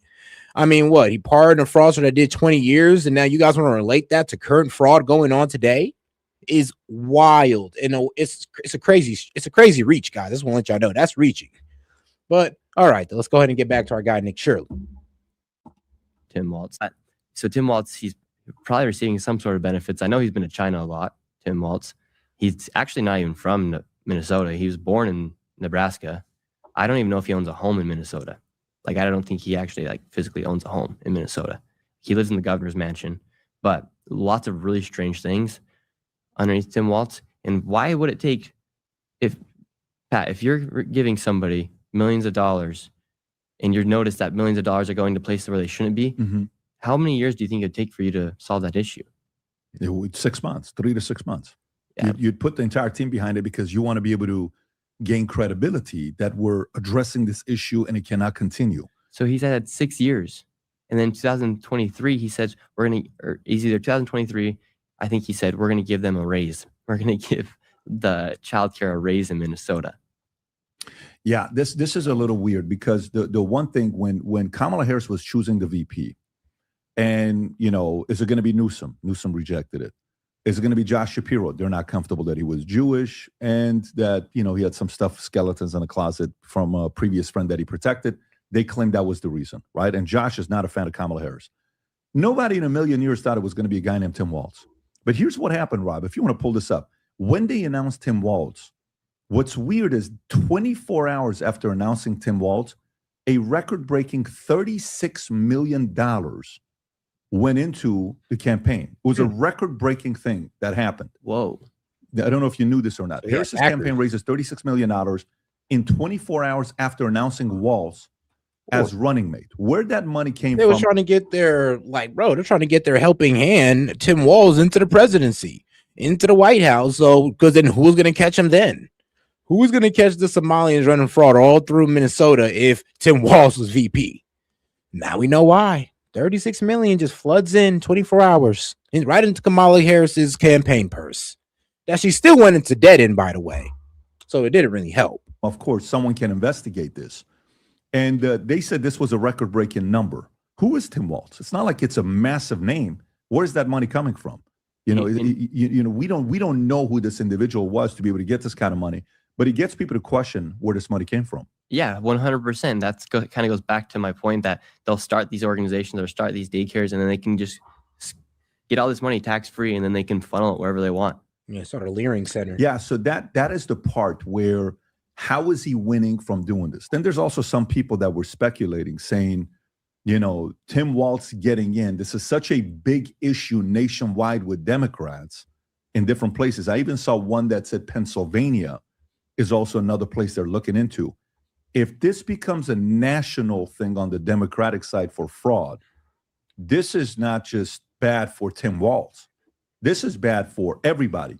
Yesterday, Scott Jennings on CNN, I don't know if you saw this exchange between Scott Jennings and Dear Abby. Yeah. Did you see that exchange, Rob? If you want to play this clip, it was Scott doing his typical thing, which is, destroying everybody on that show and, the CEO of CNN. Rob, if you want to play this clip real quick, watch this exchange, folks.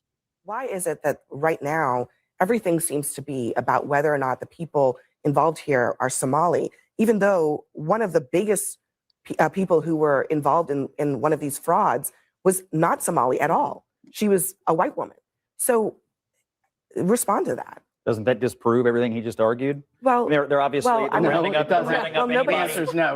everybody who is involved in fraud. Nobody's they're not about rounding up her. everybody. They're all talking about Somalis. That's the point. I want them She to was round up uncharged. anyone who is involved in defrauding American taxpayers of what apparently amounts to $9 billion in a very, very small state. Somali, whether they're citizens, immigrants, white, I don't care. You don't care if I they want target the one fraud community? to stop. But do you I support want the targeting fraud of to this stop. one community or I not? support the You think that's targeting. the right thing to I do? support the Or do you targeting. think of- that's I mean, bro, what are you talking about? Let's not talk about what's the right thing to do is to catch this fraud. I mean, if an entire community gets called out for it, it is what it is. They shouldn't be committing that fraud. So if in this Somalian community and there's a whole lot of Somalians committing fraud, I mean, they threw themselves under the bus. Here's the thing. They're further throwing themselves under the bus because there's not that much of them speaking out about it. So far, I've only heard one Somalian guy speak up about this. Not too much. So they're throwing themselves under the bus. And the people the Somalians who committed this fraud, they threw their own community under the bus. So don't blame us. engaged in fraud. But do you support the targeting of the Somali American community If as they are- directed by the president if they of are the United States engaged based in on their fraud, ethnicity? That's not what he said. That's it. That is precisely what he If they are said. engaged in If data fraud, says and it's the because case, they're who American, cares? Go keep playing it. should that make them immune? That's a straw man argument. No. Just answer the question. I did. Should we I want target anyone people involved in based on fraud their to be targeted. ethnicity? Anyone involved in fraud. But not based on their ethnicity. I want it based on whether they're involved in Is it fraud. so really so hard to answer that question? Yes. I Scott? want it. Yes. I, Is it I so said hard the only to sit there and say criteria we shouldn't target people the based on only their ethnicity? criteria I Can you have say is fraud. we shouldn't Can you target say- people based on can their you ethnicity? say- I can can you- say that. can Can you you say say that- that? I can say I that. say it. Everyone It's easily here can say Can you Anyone say who's that? not a people based on deplorable their human ethnicity being is can bad. say you But shouldn't Scott target Jennings people. won't say that. Why won't you say that? Because Scott? I don't agree that that's what's happening. I no, don't agree with your the fallacy. I president- don't agree with your stupid. You've heard Donald Trump say that. Ad hominem attacks It is- are the it is- There's lowest another form of clip on this one, argument, Rob. Scott. There's The another lowest form- clip where he is just going at it with Abby. It's an exchange between the two of them. But finally, these types of conversations, is this the one? I think no, that's There's one that he's going with Abby back and forth, and it's a very, very strong exchange that they're having. The point is, at this point, is this the one? I This think is where they talk about Tim Waltz. I mean, yeah, I'd be irritated with them too. I'm like, you guys are really trying to defend this, and instead of just being real about it and being like, yeah, there's fraudulency that we should stop. You guys are sitting here trying to say, oh, you're trying to throw a whole entire community under the bus. Oh, you guys are being Islamophobic and racist. No, we're not. No, we're not. Okay, yes, some people are taking it there by saying, oh, this is what Islam, or oh, these Somalians all gotta go. But no, that's not all of us. A lot of us just want the fraudulency to stop and those who are involved to get arrested, regardless of their race. It don't matter to a lot of us. Like I said, some of y'all take what the extremes say too seriously and not understand that most of us kind of just want the fraudulency to stop, and we're not trying to throw this entire Somalian community under the bus, but they are heavily involved, and you guys got to accept that.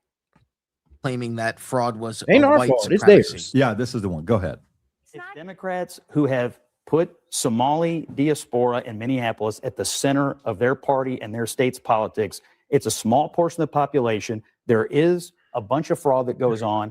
And even Tim Walz has claimed that any investigation of this fraud is akin to white supremacy, No, which is he a hasn't. ridiculous He has not allegation. claimed that. He has not said He that. has said that. He has not said that. This is what happens when your own federal government wages war against you. This is what happens when they target communities for their own benefit. This is what happens when they scapegoat. And this is what happens when they no longer hide the idea of white supremacy, the idea of white supremacy, the idea of white supremacy, the idea of white supremacy. See, this is why you can't do things like that today. There's a 17-year-old kid that's a great editor that knows how to take it, find it, and he has all the time in the world, dear Abby. You can't say stuff like that with CNN anymore. You can't. Someone like a 23-year-old Nick Shirley that's fearless with courage is going to come and say, let me investigate this a little bit more if this is true or not, if he ever said this or not. Go ahead. Yeah, Tim Waltz said it himself. Yeah. He called me and everybody else a white supremacist. Yeah. Which is wild. It's like, so because they're investigating Somalians, they're white supremacists. So because you investigate any group of people that isn't your own, you're going to be a white supremacist as a white man. So if you're a white man and you want to investigate a bunch of black people, Mexicans, or I don't know, Somalians, yeah, you're a white supremacist for that, man. Like, bro, chill out with all that white supremacy you're doing. I know it's really investigation, but as soon as you investigate somebody outside your race, white man, bro, that's white supremacy. You need to chill out with all that. I know it sounds retarded, but come on, man. This is what the liberals is giving us. I gotta sell it to you, right? Yeah. For simply just caring about fraud. Yeah. And that's why he's allowed fraud to happen, because he's so scared of being called a racist, be called an Islamophobe, and for saying things for what they are. That fraud is fraud. It's a fact that the Somali population inside Minnesota are committing 89% of the fraud. 89% of the fraud in Minnesota is coming from Somalis. Yes. I mean, what does that do to you? I mean, the question then becomes, from the White House, I tell you, that's going to radicalize some people against Somalians. I'm going to go check that myself. 90% of fraud is committed by Somalians. It's crazy. In Minnesota, yesterday, Eric Trump tweeted, I don't know if you saw this tweet. The best part about this tweet is the comments below. And Eric Trump, we're friends with Eric, but Eric tweets something and says, I don't know if you saw this, Rob. He says, man, people better start getting right there. He said, people better start going to jail in Minnesota. And the most common retweet was, dude, your dad's the president. Like, meaning, you give him a call and do something. But the reality of it is, if an Eric Trump is saying people better start going to jail. Don Jr. had you on, I think, last night. You were on a show last night with him. People simply want to see if anyone's going to be held accountable or not going into 2026. Do you think with the work you're doing, you're almost forcing them to have to make a decision of people getting arrested? And if that, have you started seeing people getting arrested? Like when you went to Minnesota, did you see the government there as well? Yes. Going knocking on doors? Yeah, and that was directly because of my YouTube video. Nice. And because of the video that went viral on X. So when have you ever seen a piece from a journalist, from a YouTuber, that's created such a change where literally within hours they launch a full-fledged investigation to go and crack down on the fraud? I mean, you made him look real incompetent. I mean, let's be real. I think a lot of people's lives, I mean, not lives, but jobs were on the line after that. Like, hold on, bro. Your job is to go out here and inspect these daycares, and a lot of them are looking fraudulent thanks to this YouTube video. So if you don't go out there and clear our name, y'all getting fired. I'm pretty sure there's a lot of inspectors who got a fire put under their ass for that. This one of them? Yeah. Yes. Okay, Rob, can you play this? God, go door to door. What did they find here? What's this one? They're just going door to door, just looking for people. Asking people. Well, that's what I'd have been on too. I'd have been like, bro, if y'all don't go out there and go door to effing door, this kid on YouTube just exposed the entire community, and it looks like the entire community is fraudulent. It looks like we're not doing our effing job. I would have low-key have been on the same thing. If y'all can go door to door, I don't give a fuck. But just make sure that they are a valid business. People about fraud.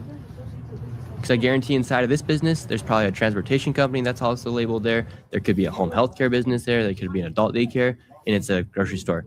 So that's how these companies are operating. I went to so many places where they don't even have the real business. Wow. So this could be 3 or 4 businesses. Oh, yeah. Wow. What else did you find, Rob? Have they made any major arrests? Have you seen people walking out getting arrested? I haven't seen any of that yet. I haven't seen any of that yet that's taken place. I haven't seen the full-on, like the way 1980s when Rudy Giuliani went out there and a bunch of mobsters were getting arrested, 240-something of them getting arrested, coming out with handcuffs. We haven't seen that yet. I think that's what the American people want to see. True. Oh, guys, let's not forget to double tap that screen like the video, guys. Let's get more people on the conversation by double tapping that screen. And don't forget to subscribe to the channel, guys. Appreciate the support. I want to see some accountability taking place. By the way, you know that other video that we played where the guy said, Rob, can you go to the video of the guy claiming that Nick Shirley came at a time that nobody was here, and that's not fair because the time is this, and I'm here. There's kids here every day. I've been here for 8 years. There's always kids here. There's kids here. There's a video right there, that guy right there. So watch this. Watch this video. Go ahead. What would you say to Nick Shirley, the YouTuber, if he was standing in front of you I have right nothing now? against him himself, but I do have something against the rhetoric. If you're going to be a journalist, just have a moral compass. Like, do what you do correctly. If you catch business that are fraud, no one here is with that.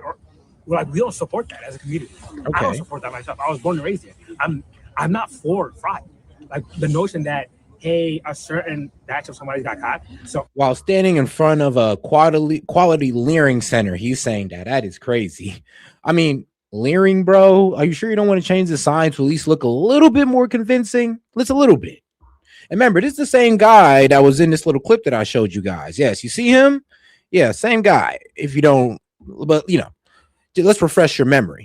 Am I going crazy, or is this the same guy? Is the manager of the infamous Learning Center in Minneapolis also one of the guys that was dancing in the back of Mayor Jacob Frey's election victory video, the one that went super viral where he thanks his constituents in Somali for re-electing him last month? Abraham Ali claims to be the manager of the Quality Learning Center and says that there is no fraud going on whatsoever there. He very well may just have a doppelganger who happens to look just like him that lives in the very same city he lives in, or he could be one of the Somali community leaders who is working with local electeds to keep some of these fraud schemes going. But that would just be crazy, right? I could be totally wrong to assume this, but he's got a very unique face and hairline. Put out a certain message about a certain group.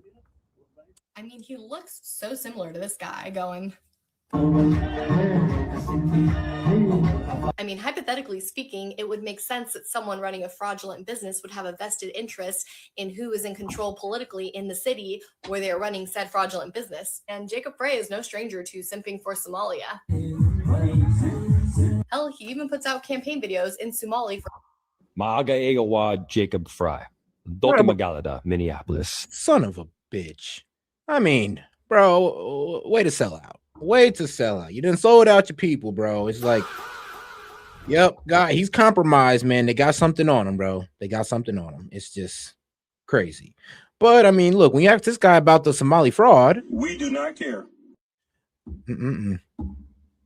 All of them support it. It's like no one. If in any community, any mishaps that happen, the rest of the community obviously doesn't want that to happen. It's a stain on all of our names, as you guys can see. We don't want that to happen. We don't take part in that. We don't like that. We don't want that in our communities. But just to say, hey, a certain company got caught, so they must all do it. And I feel like that's what he's doing. 89%, buddy. I'm not a fan.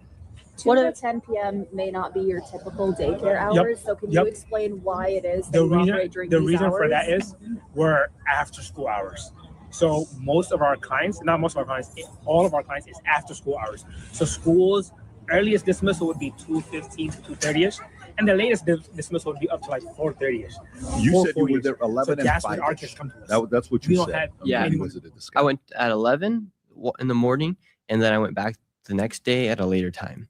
And what's interesting is when he's out talking and doing this, simultaneously at the exact same time, the commissioner of children is saying that that daycare was closed a week ago. I filmed my video, the first one, on December 16th when it was still operating. Your first video was shot December 16th. That December was 16th. released December 26th. Yes. Okay. So it wasn't filmed over winter break. It was filmed 10 days before Christmas, 9 days yes, before. and so it was still operating as a business according to the commissioner of children. Okay. Got it. And by the way, isn't this the same location that in the first 42-minute show that you did, a neighbor's like, I've never seen kids here. Yes, a man who's been living there for 8 years. That clip? It's very important because, and you can tell that guy. Oh, and this is the clip he was talking about like pretty much what was this commissioner lady coming out saying it was closed about a week ago.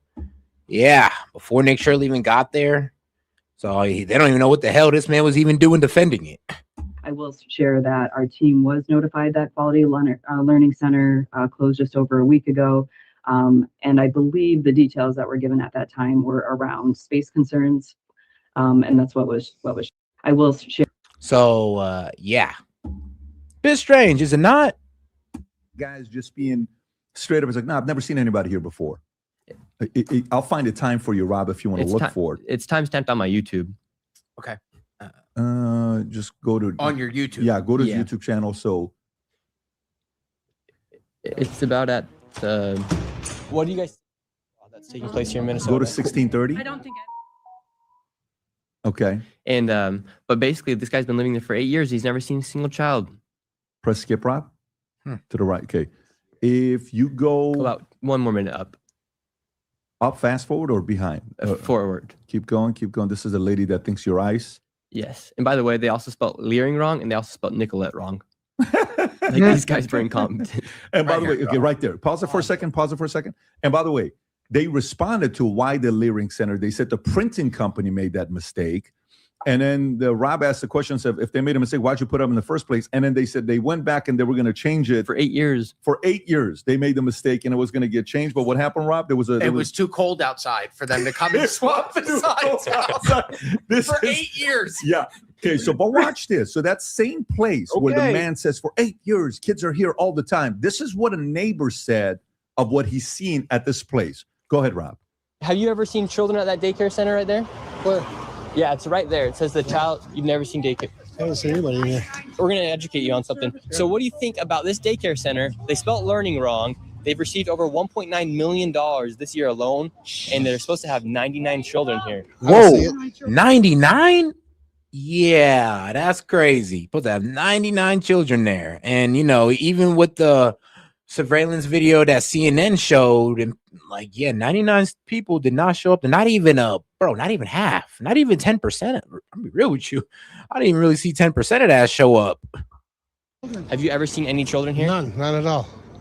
None. Like 6 of them. This year they got 1.9 million. Last year they got 1.5 million of your tax money for 99 children. We just want to know, where are the kids? Right. Where are the children? I don't see them. I've been here since 2017. I haven't seen anything like that. Never seen a child here. No, not at all. And so you've 8 never years. seen a child here for 8 years? Nope, not at all. And how does that make you feel, knowing that this place is receiving $1.9 million? Disgusting. Didn't he walk over with I mean, you? what the hell? They stealing the money. That's a federal grant, Yeah, I too. showed him That's, the if they get caught for that's a federal offense. I know, I studied law. And do you think Tim Walz should go to jail for all the fraud that he's enabled here in his state? That's him doing this? What the heck yeah. He's got to be held accountable for this.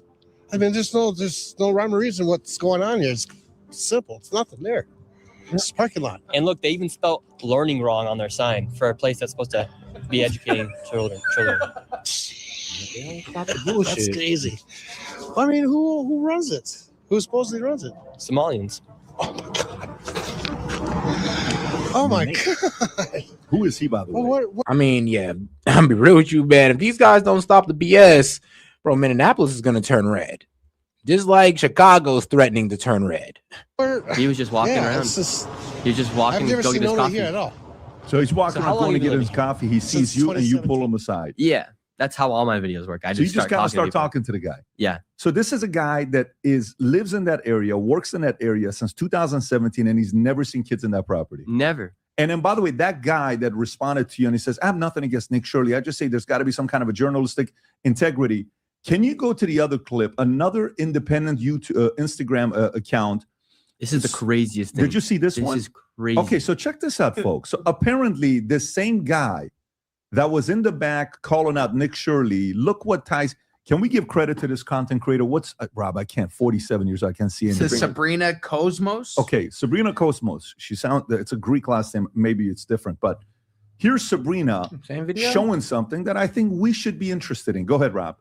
Am I going crazy, or is Hey. this the same guy? Is the On manager the same of the video. infamous Learning Center in Minneapolis also one of the guys that was dancing in the back of Mayor Jacob Frey's election victory video, the one that went super viral where he thanks his constituents in Somali for re-electing him last month? Ibrahim Ali claims to be the manager of the Quality Learning Center and says that there is no fraud going on whatsoever there. Watch He very this, well folks. may just have a doppelganger who happens to look just like him that lives in the very same city he lives in. Or he could be one of the Somali community leaders who is working with local electeds to keep some of these fraud schemes going. But that would just be crazy, right? I could be totally wrong to assume this, but he's got a very unique face and hairline. Put out a certain message about a certain group.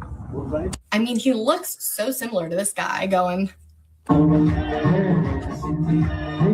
What's happening? hypothetically speaking, it would make sense that someone running a fraudulent business would have a vested interest in who is in control politically in the city where they are running said fraudulent business. And Jacob Frey is no stranger to simping for Somalia. Hell, he even puts out campaign videos in Somali for. Maaga Egawa Jacob Fry. Doke Magalada, Minneapolis. And the cherry on top is that Governor Tim Walz, after being radio silent, finally comes out and puts out a statement days later, just a few minutes ago. And what does he do? He blames Trump. Trump keeps letting fraudsters out of prison. I'm curious, do you guys think this is the same Stop it guy? right there. Because if So I was this, the so this is the same guy that went up there like a spokesperson. Is the same guy that's celebrating with the mayor. Has the mayor's office at all reached out to you? No, they're actually, one guy even said, because I made this T-shirt. He said, "Oh, this is perfect. This is perfect." He said, "This is perfect to be able to like basically sue me. Perfect evidence." That you put that out there, the Leering Center 1-800-FRAUD? Yeah, 1-800-FRAUD. They're like, this is copyright infringement. I'm like, well, first off, if I did you guys a favor because it's actually learning, so I have the right to use leering. That is so funny. But So think about it. You literally have somebody who's partying with the mayor coming out and talking about the fraud, and they just magically show up and they start bussing in children. Yeah, they literally start bussing in children. And while the commissioner of children saying we closed that place a week ago, that guy, I don't know who he is. He's probably getting paid to cover face. He's the spokesperson for this mayor right now, trying to make him look good. And his time's up. And I even tried to confront him. I went to the daycare. He was there. I said, all right. I was like, you have a perfect opportunity to talk to me right now. Come debunk all the claims. I want to talk to you. I'll give you the mic. He ran inside the daycare. I was like, come out here. So you have that video? Yes, I have the video. So this is the yesterday visit that you went to? The daycare. Yes. I went to the daycare. He was there. I said, oh, awesome. Let me ask you some questions. You have the perfect opportunity to debunk everything. And he goes inside, and I get a middle finger from a lady inside. And he goes and hides behind the door. Wow. So that guy, I gotta say allegedly, apparently, but that guy definitely is in on the fraud. He's partying with the mayor. So then that means is the mayor in on the fraud? 100%. They all are. If you look at all the records of these companies, that daycare center has had multiple violations over the past few years. Multiple violations. I think upwards of 10 violations. But yet, even if they were closed, they still received $1.9 million. That is just. And why would you ever put a child in there when there's only one? They're supposed to have like over 90 kids. I mean, I told you too, like the ABC one, the one that, they try to vindicate on CBS, they're supposed to have like 60 children, but when you looked in there, they only had like 12. That's a problem. But I mean, they're gonna look us right in our face and say, oh no, they're over sensationalized to get mad. This is a MAGA lie. No, this is fraud that's staring us right in the face. Door, it's completely blacked out. There's no windows, there's no playground. It's just a place for fraud. Yeah, I mean, my mind goes to a lot of different places. Fraud, safety for kids. Rob, what is this one here? This is the woman that you spoke about, the education commissioner? Yes, the commissioner of children. Where she talks about the daycare being closed, but they're also showing people going into the daycare on the same day. Let me see it. Yep. Is there fraud going on here? No, it's a video. I just want to know. What's your response? Huh? Oh, you got to understand the Somali community, very tight-knit community, okay? So I'm talking about you can ask money from these guys and a whole nother family will send your ass money because you're Somalian. But the problem with that is that they're willing to protect themselves, when it comes to crime as well. Like those who don't commit crime will protect those who are. And this is what you're seeing right now. Pretty much a bunch of guys saying like, hey, my brother, wallahi, they're trying to shut down my store or my my daycare. Look, man, just have your children go ahead and bring some of your other wives' children. Everybody just rush in here and we can go ahead and just, fake. You go ahead and fake until we make it. They're gonna bring some people over, even though we're shut down. But yeah, we're gonna bring in some kids, and wallahi, hopefully everything works out, my brother. Get the out of here. What's your response to the allegations? Is there fraud going on here, and is there children? That's all. Don't harass me for here. We are aware of a video that's being circulated that has gained local and national attention about child care centers in Minnesota. While we have questions about some of the methods that were used in the video, we do take the concerns that the video raises about fraud very seriously. Each of the facilities mentioned in the video has been visited at least once in the last 6 months as part of our typical licensing process. Once? And in fact, our staff are out in the community today to visit each of these sites again so that we can look into the concerns that were raised in the video. So I won't go into any detail. Let's hear that over again. Let's hear that again, because that's pretty crazy to say. I just want to let y'all know. This is pretty crazy what she's saying. Today in Austin. We are aware of a video that's being circulated that has gained local and national attention about child care centers in Minnesota. While we have questions about some of the methods that were used in the video, we do take the concerns that the video raises about fraud very seriously. Each of the facilities mentioned in the video has been visited at least once in the last 6 months as part of our typical licensing process. Once? And in fact, our staff are out in the community today to visit each of these sites again so that we can look into the concerns that were raised in the video. So I won't go into any detail about whether or not any of these have any open investigations. I will share that our team was notified that Quality Learning Center closed just over a week ago. And I believe the details that were given at that time were around space concerns. And that's what was shared. The previous one I mentioned that had been you can pause it right closed. there. You give somebody $1.9 million and you only visit that place once every 6 months. Bruh. And you're surprised that fraud is happening? Yes, and then now Every they're like, 6 oh, we're going to months? start sending people to go look at them. And I'm pretty sure they schedule it out like, hey, yeah, you know, in 6 months, just make sure you guys can stuff 90 children in that building. Look, just find 90, you know, I know y'all close in the community. Go ahead and find 90 of your homies' kids and just stuff it in this building. We'll come by in about 6 months. We'll green light you. We'll go ahead and continue giving you millions of dollars. And, you know, y'all good. And y'all can go ahead and buy y'all land. Y'all can go ahead and send it to terrorists and do whatever y'all want to. Well, obviously, they're going to start putting children inside the daycares. Yeah. And the other complaint people had on the internet was, oh, he went during winter break. No, actually went December 16th. Right now, they're in winter break, and they're putting children inside the daycare. So what does that say? That's right. So their claims are retarded. That is a very good So point. stupid. Meaning, if they're doing it now, they're doing it to hide, because the 16th would be the time where people are not on break. You need a daycare to be available. But by the way, have you seen Ilhan Omar say anything about this? No, I have not. She's Okay. I think she's been silent. Tim Walz was silent for 3 days. Until he was forced to say something, and he said this is based on Trump because he's letting prisoners out. So Ilhan Omar recently said something about, look, if they have to kick me out, I'm not afraid. I will go back to. Well, I know Somalia or Somaliland was just recognized as a state now by Israel, which kind of pissed Turkey off. But you know, we'll figure out what the beef is with that. But yeah, I mean, hey, it has been recognized as a state, and we have been sending billions of dollars over there. So you know what, it might be a little bit better. I mean, you know, they still don't got a child, they still don't got a marriage age, so that's a bit concerning. But you know, we'll see. Maybe we send her back; she'll go back to where she always wanted to be. And, you know, I would say we should also sue Somalia for billions of dollars of fraud being taken away, strip the money away from them, and then send them all back. That's fair. That's fair. That's just right there. Somalia, I'm not an 8-year-old where you're going to scare me. I don't think it's that one. If you type in, that's the one right there. Yeah. Watch this one. 17 seconds. Go ahead, Rob. I mean, I have no worry. I don't know how they take away my citizenship and like deport me, but I don't even know like why that's such a scary threat. Like, I'm not the 8-year-old who escaped war anymore. I'm grown. My kids are grown. Like, I can go live wherever I want. I mean, bro, she has $30 million. She has a $30 million net worth. What you talking about, bro? This is Big Money Omar. Like, bro, she's Big Money Omar. Look her up. She got $30 million she can run off to Somalia with. She ain't worried no more. Now, if you strip her of that money, she's going to be talking a whole lot differently. I promise you, if you stripped her of all that money and then said we're sending you back to Somalia, oh, Lord, her ass going to change that tune real quick. Yeah. So I wonder how this is going to tie her, because her and Tim Walz needs her.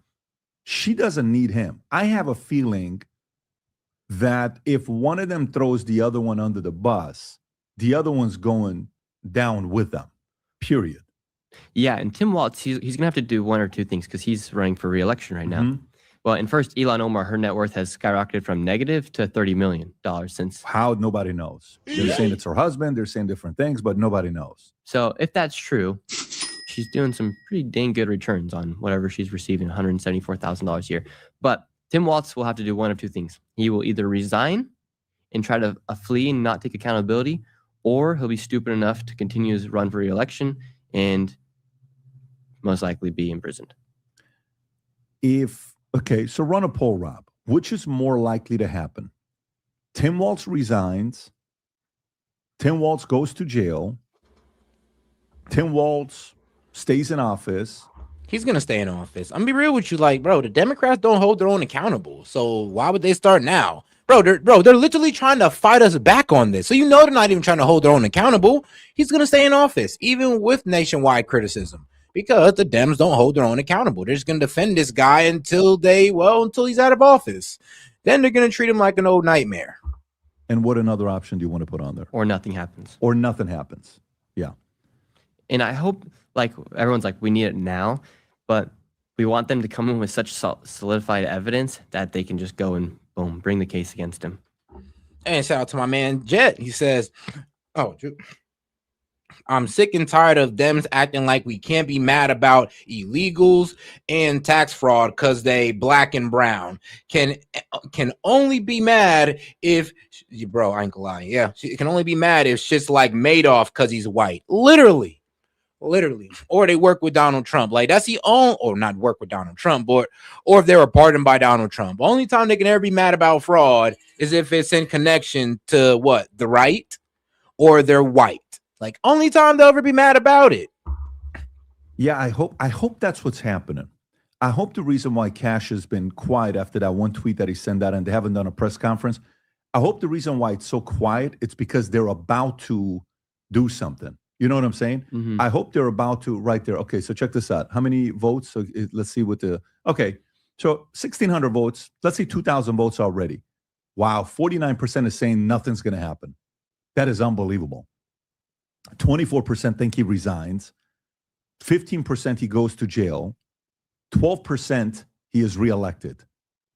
But nearly 3,000 votes, and half the people think nothing's going to happen to him. Do you agree with these guys?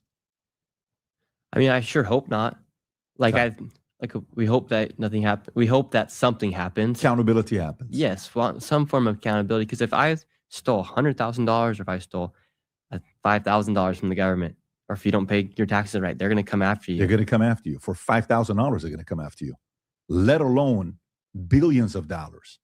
4,000 votes, and still they're saying 49% nothing happens. That is unbelievable. That people don't think, well, let me see if we run that same exact. If people on X feel the same way, I'm going to run to a poll, same exact way, Rob, on my personal one, which is more likely to happen. Can you do me a favor, Rob, and have PBD Podcast retweet it? Just keep that right there so I can write the same thing. Tim Walz resigns. Okay, Walz resigns. So Ilhan Omar, nobody from the camp has reached out to you at all? No. Have you gotten any threats? Like actual death threats? Yeah, well, in person and also. Can you tell me about that? Like, are they messaging you saying, we're going to get you? What are they saying to you? Yeah, like they're saying, oh, like, kirked. You're going to be kirked. You're going to be kirked. That's what they're saying to you. Yeah, like you're the next, you'll be the next Kirk. And it's just like, are you kidding me? Because it's not even, like, I hate what's happening right now. Like, I feel bad for my family, honestly, because it's like, yeah, like, we didn't do anything wrong. And yet you guys are coming after me like I'm some sort of villain, right? So I'm like, my little sister is getting phone calls. I'm like, why are you guys doing this? Your little sister is getting phone calls? Yeah, from like the news. I'm like, okay, don't talk to my family. I mean, some news in India, they doxed my home. They doxed my dad. It was really weird. Oh no, they're actually coming after this kid's mom, bro. Like, bro, it's the most pettiest thing they're coming after this young man on. And it's almost damn near shameful. It's like, bro, it's like some people need to be ashamed of themselves for the type of content they release about this kid. It made like no sense. And they're now trying to do like ad hominem personal attacks on them, which is, like I say, I mean, absolutely insane. Let me see if I can find this one old lady, pink hair, just going off on this young man about having a close relationship with his mom, which is absolutely like crazy to do, especially as an old lady. But I'm gonna see if I can find that video because it's absolutely insane. I haven't even told my dad about that because I just don't want to even bother him about it. Well, Dad, you know now. But like they put it, like it's just like, are you guys kidding me? Like, why are you guys coming after somebody for going against fraud? Like, I didn't make this a right or left issue. I just showed you guys that fraud was happening, and now you guys are coming after me. You're saying I'll be the next Kirk. You're literally stopping at intersections and coming after me and trying to attack me. Like, what? Why are you so evil? Like, what's wrong with you? Like, what? Why are you defending fraud? Do you like money being stolen? No. And what are you doing? You're a racist. No, I'm not a racist. I'm just telling you what the facts are. You guys are stealing money from the people that are working hard here inside the United States. I was literally talking to a black man, and then the Somali man comes out, and he's also black. So I don't know, like, I can't understand what they're thinking, calling me a racist. I'm having a great conversation with a black man, and then another black man comes up, and he's Somali descent, and he comes and attacks me for being a racist. I'm like, no, I'm not a racist. It's so stupid. And that's why the fraud has been able to happen for so long, because people like Tim Walz are afraid to be calling racist, afraid to be called racist. And me and my generation, we're over it. Like, we don't care. Oh, I love that. Obviously. Like, we do not care. Call us a racist. I do not care, because I am not a racist. We're just seeing that prices of homes are so expensive. I don't even have a friend that can afford a home. People aren't getting married because of how expensive things are. And we're paying so much money in taxes. Most kids are, I'm lucky because I didn't go to college, but most kids are starting their life off behind the starting line. They're thousands of dollars in the debt. And so, yes, we're upset because you guys are stealing millions of dollars and getting rich. And then you're bragging about the white man working on TikTok. Who's actually the racist? You're the racist. You're the one saying the white man, you work, white woman, you work, white man. We're sick of it. Nobody cares. Like, stop committing fraud. If you're going to be here, be happy to be here and work hard like we're working hard. Whether you're black, Mexican, Asian, white, just go and work. And don't start playing this victim card and start trying to make things political about money, for instance, or don't get mad at people for making money. Like, that's why America is the greatest country in the world, is because of capitalism. And we had 250 years to do it. All these other countries had thousands of years to do it, but they didn't do it. That's why we have to protect what's ours. No question about. By the way, what was your relationship like with Charlie? He texted me the day before he got shot. Stop it. Yeah, like, he invited me on his show. I was actually the last guest to ever go on Charlie Kirk's show before he got shot. Are you kidding me? Yeah. You were the last guest to go on Charlie's show before he got shot and killed. Yeah, it was like an hour before he got shot. Rob, did you know this? No idea. I did not know this. Oh, damn. And so I wasn't like personal friends with Charlie, but like, that's why it hit me so hard. Him dying. One, he texted me the night before, and then I was literally the last guest to go on his show. Wow. And what was the conversation about the last day you were on with Charlie?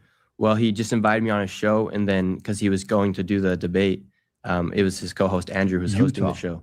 Yeah, that's right. Because I'm from Utah too, and what's strange about me is I was supposed to be at that event, and I was going to go do a live stream, and I was even going to reach out to Turning Point to like be a part of it because I'm well known in Utah, and for some reason I decided to go back to New York, or else I would have been, who knows how close I would have been up on that stage, or if I was just in the crowd, but I would have been live streaming it. You would have been live streaming it if you were there. Wow. Who was Charlie to you? Yeah, I think he's just somebody that's similar to somebody like you. You know they have your back because you're also doing the same thing. So you have that mutual respect for him. And yeah, you might not agree with everything Charlie said, but if you think about what he did as far as the movement he created with Turning Point, I don't know if you were at AmFest last week, but it's amazing. Not last week, last year. It's amazing to see that even one person can gather 30,000 people for a convention in one weekend, right? And I think he's just more so just like somebody who's in the fight with you, speaking truth for what they believe and not standing down to anybody. Do you have any interest in investigating and finding out what happened there and who shot him? Like, do you have an opinion on that? I think it was Tyler Robinson. You think it was Tyler Robinson? For sure. I think so. Because I'm from Utah. The most violent protesters I've ever been around that I've been attacked by are people in Utah. Seriously? Yeah. Why is that? Well, in Utah, we're primarily, most of us are members of the Church of Jesus Christ. We're Mormons. We primarily support Trump, and we don't fall into the agenda of the LGBT. I mean, and yeah, that's why they attack this kid so heavily, because he comes from a conservative background and he's white. Like, I'm being real with you too, and it was crazy because like the Somalians were attacking him because he's white. White people's attacking him because he's white. It's absolutely insanity. Just because he exposed the fraud in, well, Minneapolis and Minnesota. LGBTQ plus because of our religion. Okay. You can do whatever you want, but for instance, in our religion, Yeah, for instance, in our religion, we believe that marriage is between a man and woman. And so if you're anything that's not, if you're not a Christian, for instance, and you are in this mob mentality of Antifa, of these left-wing ideas where they think literally Trump's the devil or Charlie Kirk's a fascist. And so if you're inside of Utah and you're somebody who does not believe in that and you're not happy, you're in the worst place you could possibly be for yourself. And that's why people in Utah that's why the liberals are so crazy in Utah. And that's why there's been 2 political attacks in Utah this year. At No Kings protest, somebody got shot and killed. I was supposed to be at that as well. And they killed Charlie Kirk in Utah. Have you investigated to see who knows Robinson? Have you talked to anybody that knows him personally? Yes, because not that knows him personally, but I do have like friends that live in St. George, and like his family was in his ward, in his church. Mm. And so I think he was just some person who he left the church, and he became like when somebody leaves the church for some reason, it becomes their whole personality typically, and they just become very anti-Mormon, and they just like their whole mission is just like their personality becomes like, I'm an anti-Mormon. Like, what are you doing? Being a member of the church. And so that's why he was so radicalized in a way where he got to the point where he literally thought he needed to kill Charlie Kirk. Wow. So he was previously an LDS. Yeah, I believe so. Okay. And his parents are still. I can't confirm. Got it. But I imagine so. Wow. They've left the state. They've left the state. Yeah, they're nowhere to be seen. Even the boyfriend, the transgender boyfriend, his family's left the state, I've heard too. The furry guy. Yeah. Wow. I hope where they went, there's some fur because it's important to them. Yeah. So like it's literally the worst spot for somebody to be if you're not a God-loving man who loves your family. Makes sense. And we're all in Utah. Most of us are all successful too. Like there's not that much poverty in Utah. Mormons are workers. It's the one thing. Mormons are workers. And this guy, I mean, obviously, you know, the world, especially us, we want to know more of what happened with them. I want to get to the bottom of it, and I hope they eventually do, because it's causing a lot of uncertainty with certain people. But going back to this, Rob, you had one clip that you were going to play. Go back to that one clip right there. So this clip here is the freezing of the Minnesota. Can you tell us what this clip is, Rob? Yes, this is Minnesota State Representative Kristen Robbins. She talks about Tim Walz and his team actually being proactive in threatening to expose people as racist and Islamophobic if they expose any type of Somalian fraud in Minnesota. And who is she? She is a state representative for the state of Minnesota. And she's over the fraud committee. And so she's actually in my YouTube video talking about the I mean, here's the thing, though. I mean, it's straight to the ad hominems immediately. Like, they don't have no answer for it. They have no defense for it. They're not even willing to show financial records just to have a aha, I told you so moment. They just want to go straight to ad hominems because they have no real defense, no real argument, and they're probably the ones who is getting the kickbacks off of this. fraud. She's in the part 2 YouTube video? Yeah, or- her graphs that I showed in my first video are from her. So she Got it. connected all the Yeah, dots. she's the Got it. Minnesota Fraud Prevention Committee chair. Okay, got it. Go for it. We have dozens of credible whistleblower reports saying that exact same thing, that go. people were told not to say anything because they'd be called racist or Islamophobic, or it would hurt the state. And so people tried to come forward, but were shut down. And that protection of a particular community is what really allowed this fraud to flourish in Minnesota for years. But we have said very publicly that, yes, the bulk of the fraud we've discovered so far is in the Somali community, but some of our best whistleblowers are also in the Somali community. And it's really important that we get to the truth of this issue. And so by failing to call it out, we allowed it to continue. And that has hurt Minnesotans tremendously, taxpayers and our vulnerable citizens. Have you spoken to her at all? Yeah. You have. I spoke with her at the fraud committee meeting. This recent time when you went back, or the first time? The first time. Oh, the video at the end where you and the young African. But all right, though, here's a little hit piece that was done on Nick Shirley. And I mean, trigger warning. And this lady is absolutely look unhinged. So slight trigger warning, slight. He hit 1 million subscribers. My boy is a 1 million subscriber on YouTube. Yay! Nick Shirley just hit 1 million subscribers on YouTube. And to celebrate, he brought his prom date with him. That's right. That's right. Nick Shirley's mom was his prom date. I mean, bro, this lady looks over 50 and dyed her hair pink. Like, bro, lady, you cannot be talking.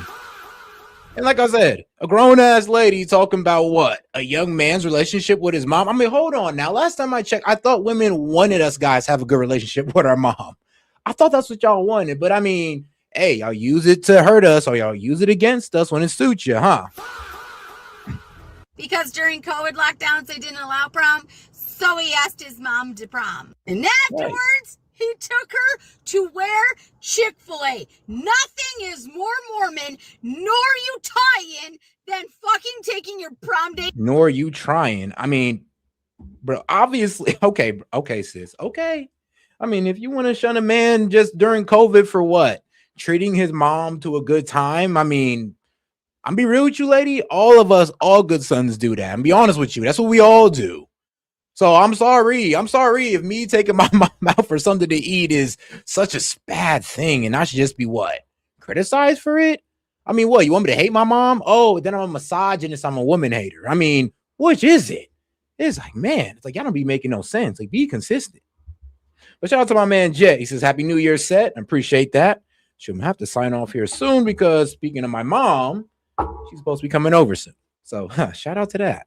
Oh, he asked his mom to prom. And afterwards, he took her to wear Chick-fil-A. Nothing is more Mormon nor Utah-ian than fucking taking your prom date to Chick-fil-A. Everybody out here, oh my God, Nick Shirley's better than the mainstream media. No, motherfucker. He was a Mormon kid who went on a fucking mission to Chile and then wanted to come back and be a YouTube star and started pulling stupid ass pranks. Like the time he went streaking and decided to run a marathon, though he'd never trained.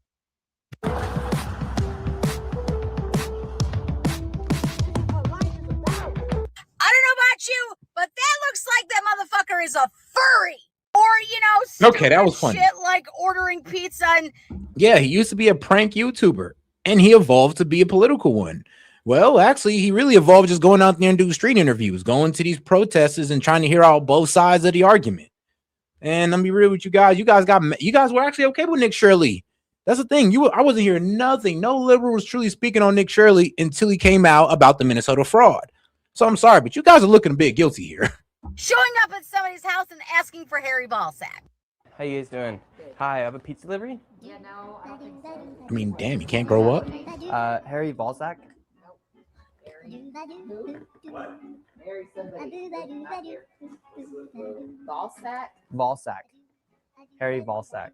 Oh my God. Yep, that's that fucking Pulitzer Prizing winning journalist we all need. You fucking dumbasses. The fraud was already exposed. Okay, it was already there, and it was by a white bitch. But because Elon retweeted it, this girl's stupid. So yeah, just to re-educate you, out the 86 people who were indicted on that, 76 of them were Somalians.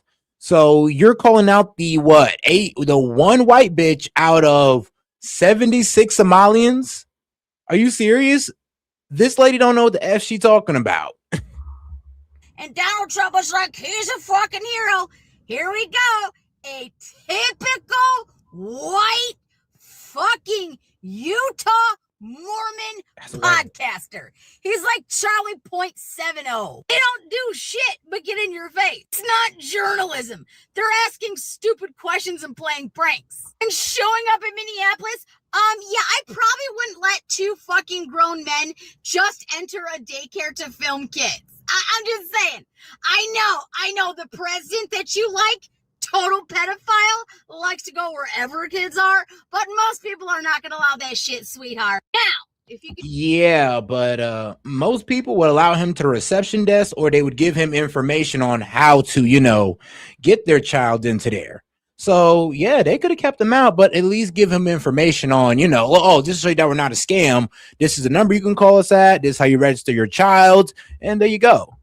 So yeah, I mean, you trying to run cover for them not allowing this man in is not really working. And let's be honest, I mean, there's also been other people who try to also go to these Somali daycare centers, and they're not letting, and they're showing up by themselves. So why don't you want to talk about that? Just hold off on marrying your mother until your father has passed. Just for the Wow. sake of Mormianity. Wow. And you see how much hatred they like got to put out there. You see how hate-filled that was from beginning to end. The hatefulness is real. And we're supposed to take people like this seriously. That's the wild part. That's the wild part. People actually take her seriously. No, I'm so serious. I think she has like what? Let me make sure. Because it's actually sick. Let's see. Billy Nelson. 46,000. I mean, yeah. I mean, bro. And then want to talk about Jesus teachings. Take care of the poor. Take care of the sick. Well, I mean, let's be real. These people are stealing from the poor, stealing from the sick. And lady, you're defending it. You're defending it. I mean, welcome to stranger. Be kind to those who imprison. I mean, yeah, we actually are kind to those who we imprison. I mean, come on now. The exact opposite of MAGA, GOP, and Christian nationalists. I mean, lady, was what you did, you know. But bro, look at this. She spent the whole time attacking this kid. Like, whole time attacking this young man. But I mean, let's see what else you got to say. What was this? Super easy to find fraud. All you need is go. And they're raking in millions upon millions of dollars. This Tim Walz's Minnesota is allowing this to go on. It's super easy to find fraud. All you need to do is go up to a door, try to open it. It's closed and there's no children. So you know. And here's the thing, like, they are right when they say, yeah, most of them are locked, but actually a lot of them are pretty much locked from you going back there to look at the children or to look at the classes. They're supposed to have a reception area where you can get information from.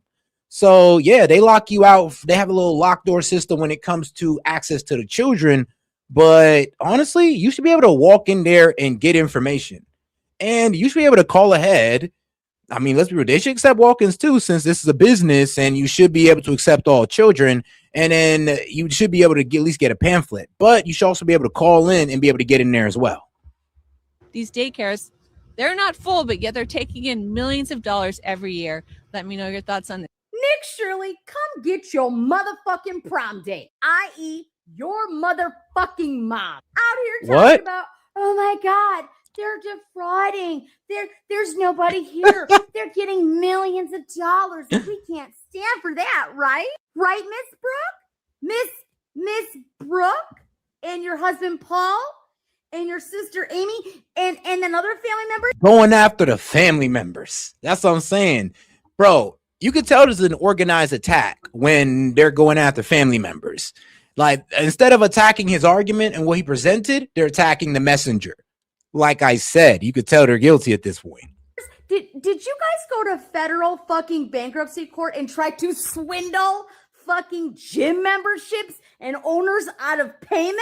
And then to hide finances, did you then put fake people on the payroll that never even worked for these fucking companies? Yeah. Now, let's be real. And I'm just to be honest with you. One, well, she's still out and about and she's not arrested and she served no time in jail. So to call a case out without saying the verdict of it is pretty shady. So obviously she was innocent of all charges, by the way.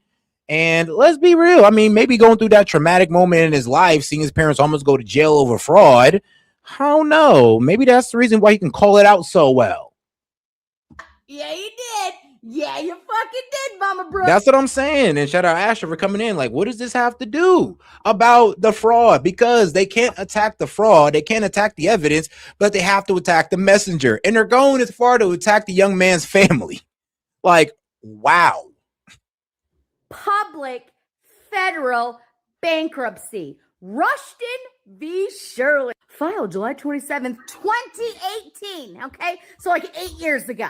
The core case in question, the trustee sued Brooke Shirley, Paul Shirley, Amy Hall, Bailey Hall's wife, which is also her sister, and Brooke's sister, and Matron LLC, a family-linked entity, for fraudulent fucking transfers, 548, turnover of property, 542, and recovery of money, property. Allegations focused on improper diversion of assets to insiders during Thrive's bankruptcy, insolvency for not paying Jim. Specifics included adding family members to payroll, transferring funds or assets to them, potentially to shield them from fucking creditors. Gee, I want. But were they found guilty of it? You just read out the details of the case, but were they found guilty?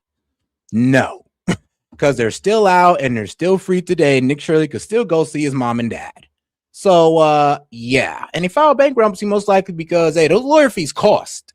And a lot of people file bankruptcy on their business just off being sued because of how much it costs on legal fees alone. But you wouldn't know that. It doesn't look like you're a business owner or anything of that sort. But all right, let's go ahead and get back to our guy, PBD.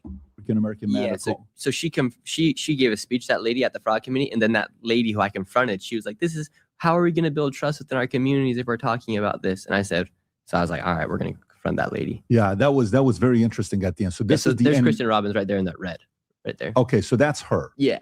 So this is it. We're at the end of this. Rob, you want to play this? Go back 5. All right. And shout out JD says, God, we need an IQ test before people are allowed to vote. Man, don't we? Play from right here, Rob. Republican representative showed charts showing exactly how this fraud has been committed and who is profiting and connecting all the dots. And while the Democrat representatives looked into the abyss, one of them spoke about how none of this is building trust and how this is a nonpartisan issue. So I went and confronted her after that. He has some very valid questions to ask about what's going on here in Minnesota. And do you think this fraud I don't know who crosses? you are. My name is Nick Shirley. Do you think this fraud is Republican or Democrat, or just facts that fraud is happening? I think the fact that Because you're I, because that's what I heard you talking about. That I know what I said is that because what we're talking we want about to build, build trust, but fraud is fraud. So why should we be enabling fraud to happen here? No, I don't think anybody is enabling fraud to happen. Hold Governor Walz accountable for this. Okay, sir. No. This Sir, is not. sir. When are you going to hold Governor Walz? No. She is a representative for the state of Minnesota. Yes or no? Excuse me. Yes. Are you? If you're gonna talk to me like Are you going that, to say to her, I'm a disability advocate? I heard you, and we've got a chance overstimulated. to testify. Thank you for testifying today. No. Ma'am, the facts are the facts that fraud is happening here, and it's not a nonpartisan issue. How come you think fraud has been able to happen so much underneath? I think the if you've government been here? listening to our hearings, we've had now 10 hearings on this. And so there's really good data from the people who both work within the administration as well as who both Democrat and Republicans. I think Yes. what you heard today is that the Republicans who control this committee are not actually interested in solving fraud. What they're interested in is telling a story. This fraud has happened underneath Democrat leader Tim Walz. There has been Medicaid fraud across the country under Democrats and Republicans. There's fraud within the Trump administration. We have is fraud. Private providers have made government a mark. And so every person running government, Democrats or Republicans, are dealing with the issue of how to keep fraudsters out of our public payment. We're also dealing with veterans. We're dealing with consumers. I hope you're looking at that. If you look at United Health, currently is being charged with defrauding Medicare. You know who runs Medicare? President Trump. Medicaid fraud is a 50-state issue. And so again, it is not a partisan issue. There are Democrats and Republicans who are sitting in that committee talking about it. But what you did here was the Republican chair say she's not turning information over to the one person in government who can stop payment. And I hope you print that. Thank you for coming today. Okay.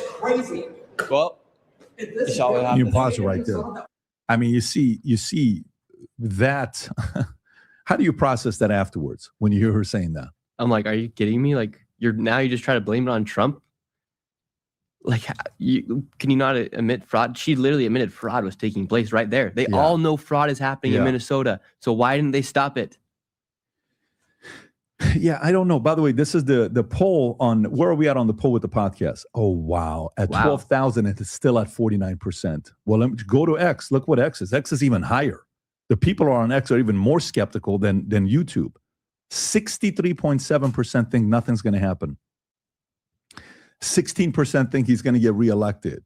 Only 7.5% think he's going to go to jail. On YouTube, 15% think he's going to go to jail.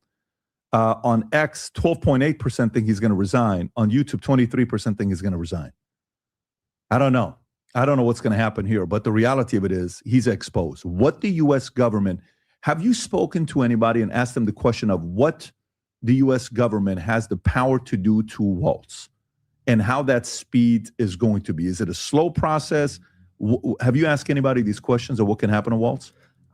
Not specifically about Waltz, but I've asked him, like, how come, like, in the federal government, when we talk about, like, what's happening inside our states, why can't we just go in and solve the fentanyl issue, for instance? And pretty much this, like, we're seeing how much power states actually have inside the government when Trump wants to go and clean up a state for crime, right? And governors block it. Yeah. So you're seeing, like, how judges can quite literally block and postpone stuff so long to the point where a lot of stuff just doesn't even happen, or sometimes people probably get discouraged to the point it's like, why even try? And so, like I said before, I think they're just gonna have to come up with a case that's so solidified that when the evidence is provided, that they can't even, there's no debate for it. But what's worrisome is in Minnesota, they found a man guilty of $7 million in fraud. He was found guilty. The judge then reversed it after he had been found guilty. So, like, they're all in on this fraud. Like, when have you ever seen somebody get committed for $7 million of fraud and then walk free after he was committed? This is the one right here. Minnesota judge slammed for returning conviction of a pair involved in Medicaid fraud. Yes. And this is yesterday. This is 2 days ago. Go a little bit lower, Rob. So $7 million. How much did you say? $7 million. Yeah, right there. A judge in Minnesota is currently facing a backlash for overturning a conviction of over $7 million of a couple who were found guilty of misusing Medicaid funds to fund a rich lifestyle. And all righty, guys, I'm gonna go ahead and close it down for the night. Mom's here, so no, go out downstairs and be a son and enjoy the fact that my mom is still alive and all that wonderful stuff. So because it's been a rough year in that department, but I ain't gonna go too much details on that. Just know I'm a thankful person. All right, guys. Make sure you guys go out there and chill with your family for the New Year's, or call them and all that good stuff. Tell your siblings what's up. Tell your mom, your dad, you love them and you appreciate them. This is S.E.T Media, and I'll catch you guys on the next one. All right, man. I'll see you guys. Peace. Here in Minnesota, massive fraud is taking place within the government and the Somali population. Here, this building alone, Quality Learning Center, is a daycare, yet they spelled learning wrong.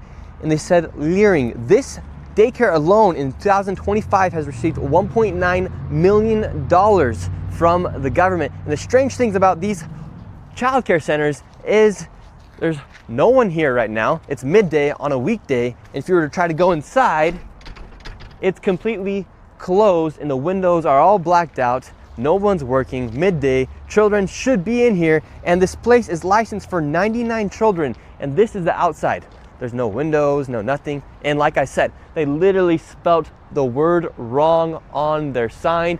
This is open and blatant fraud taking place here inside of Minnesota. The government is complicit with this, and this is just one of the hundreds of child daycare centers here inside of Minneapolis being ran by the